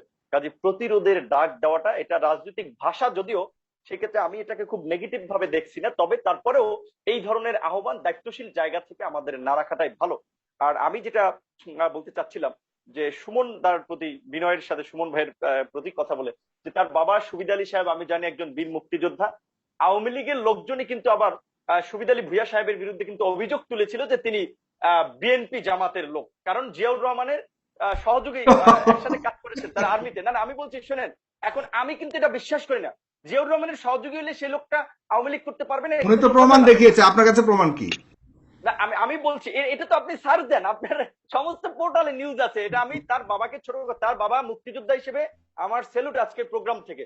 মুক্তিযোদ্ধা তাদের জীবনের রক্তের বিনিময়ে আমরা এই দেশটা পেয়েছি, যারা ফিরে এসেছেন তো আলহামদুলিল্লাহ। আমি তো সবই দেখি, মানে ভিতরে সবই জামাত শিবির আর বিএনপি, আসলে উপর দিয়ে সবাই এই দল। না, এখন এইটা হচ্ছে সাগর ভাই আপনি যেটা বললেন, কিন্তু একজন মুক্তিযোদ্ধার সন্তান হিসেবে সুমন ভাই যদি এটা প্রত্যাশা করে যে সবাই আওয়ামী লীগ করবে, হিন্দু মানে আওয়ামী লীগ করবে, তাহলে গয়েশ্বর রায় বিএনপির স্থায়ী কমিটির সদস্য হয় কিভাবে? তো এটা তো খুব দুঃখজনক। এই ধরনের রাজনৈতিক মেচুরিটি তো আমাদের থাকা উচিত না। ভালো মন্দ পছন্দ থাকবেই। আমার মনে হয় মোহাম্মদ আলী ভাই আজকে গোবিন্দ চন্দ্র প্রামাণিকের বিরুদ্ধে যেটা বলেছেন যে নিউজটা, উনি বিশ্বাস করে না।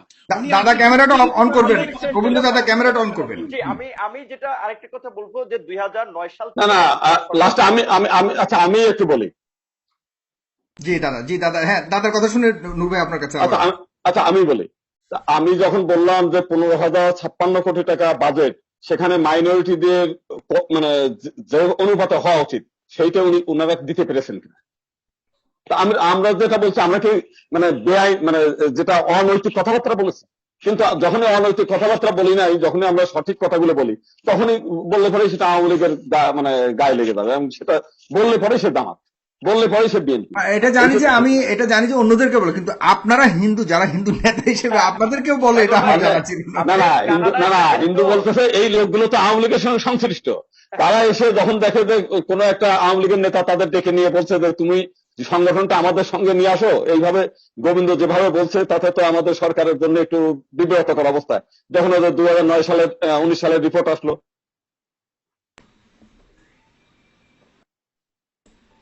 দাদা আপনাকে শোনা যাচ্ছে না, আপনার আচ্ছা এখন শেষ করবেন। তখন হলো কি যে আমাদের সংগঠন থেকে 2-4 জন লোককে ডেকে নিয়ে তাদের মধ্য দিয়ে তাদেরকে দিয়ে বলানো হলো যে তাকে আউট করো, কিন্তু আমাকে আউট করা যাচ্ছে না। কেন যাচ্ছে না?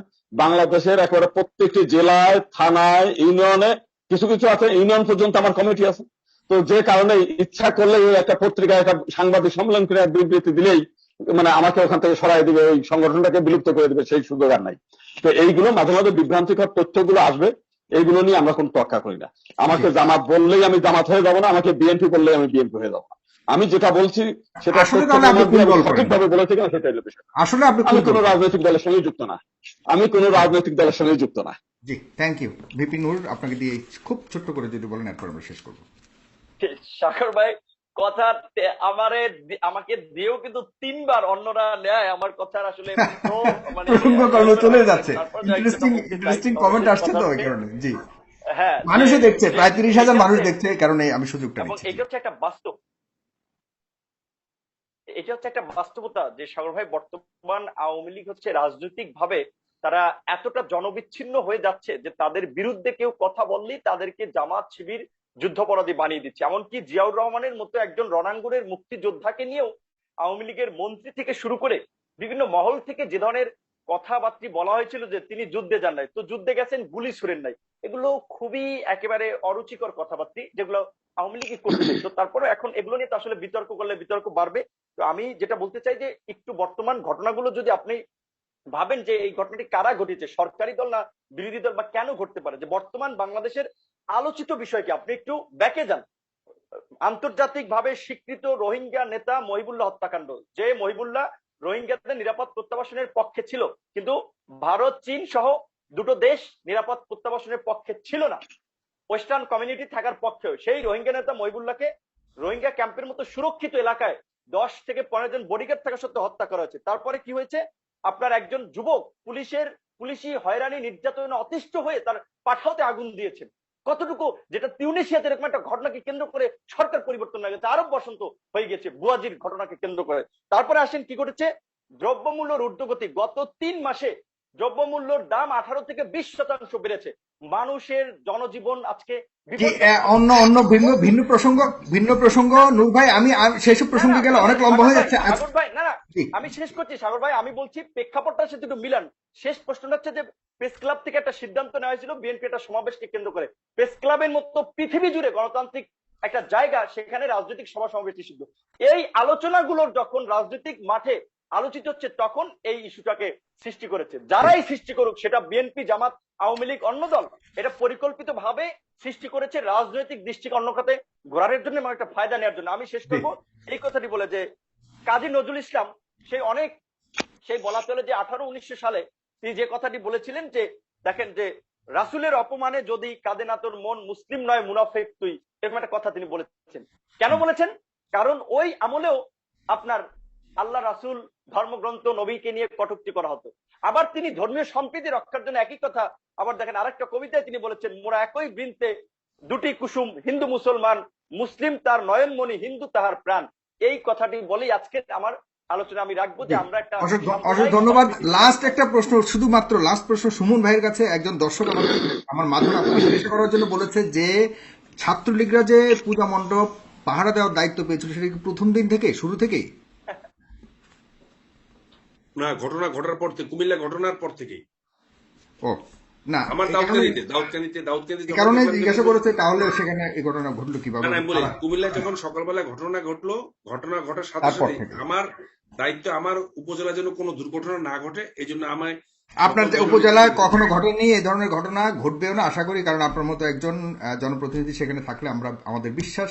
কিন্তু আমরা চিন্তায় এবং আমরা আছি উদ্বেগের মাঝে অন্যান্য এলাকা নিয়ে, সেখানে আপনারা কতটুকু নিরাপত্তা দিতে পারছেন, আপনারা যারা সংখ্যালঘুরা রয়েছে অন্যান্য সম্প্রদায়েরও তাদেরকে কতটুকু নিরাপত্তা দিতে পারছেন, এবং আশা করি এই সরকার এবং আপনাদের নেতৃত্বে সকল সম্প্রদায় একটি নিরাপদ আবার ভূমিতে বসবাস করার সুযোগ পাবে। এই আশা ব্যক্ত করে এখানেই শেষ করছি। আগামী ভবিষ্যৎ দেখার আহ্বান জানিয়ে ভালো থাকবেন, সুস্থ থাকবেন। আসসালামু আলাইকুম।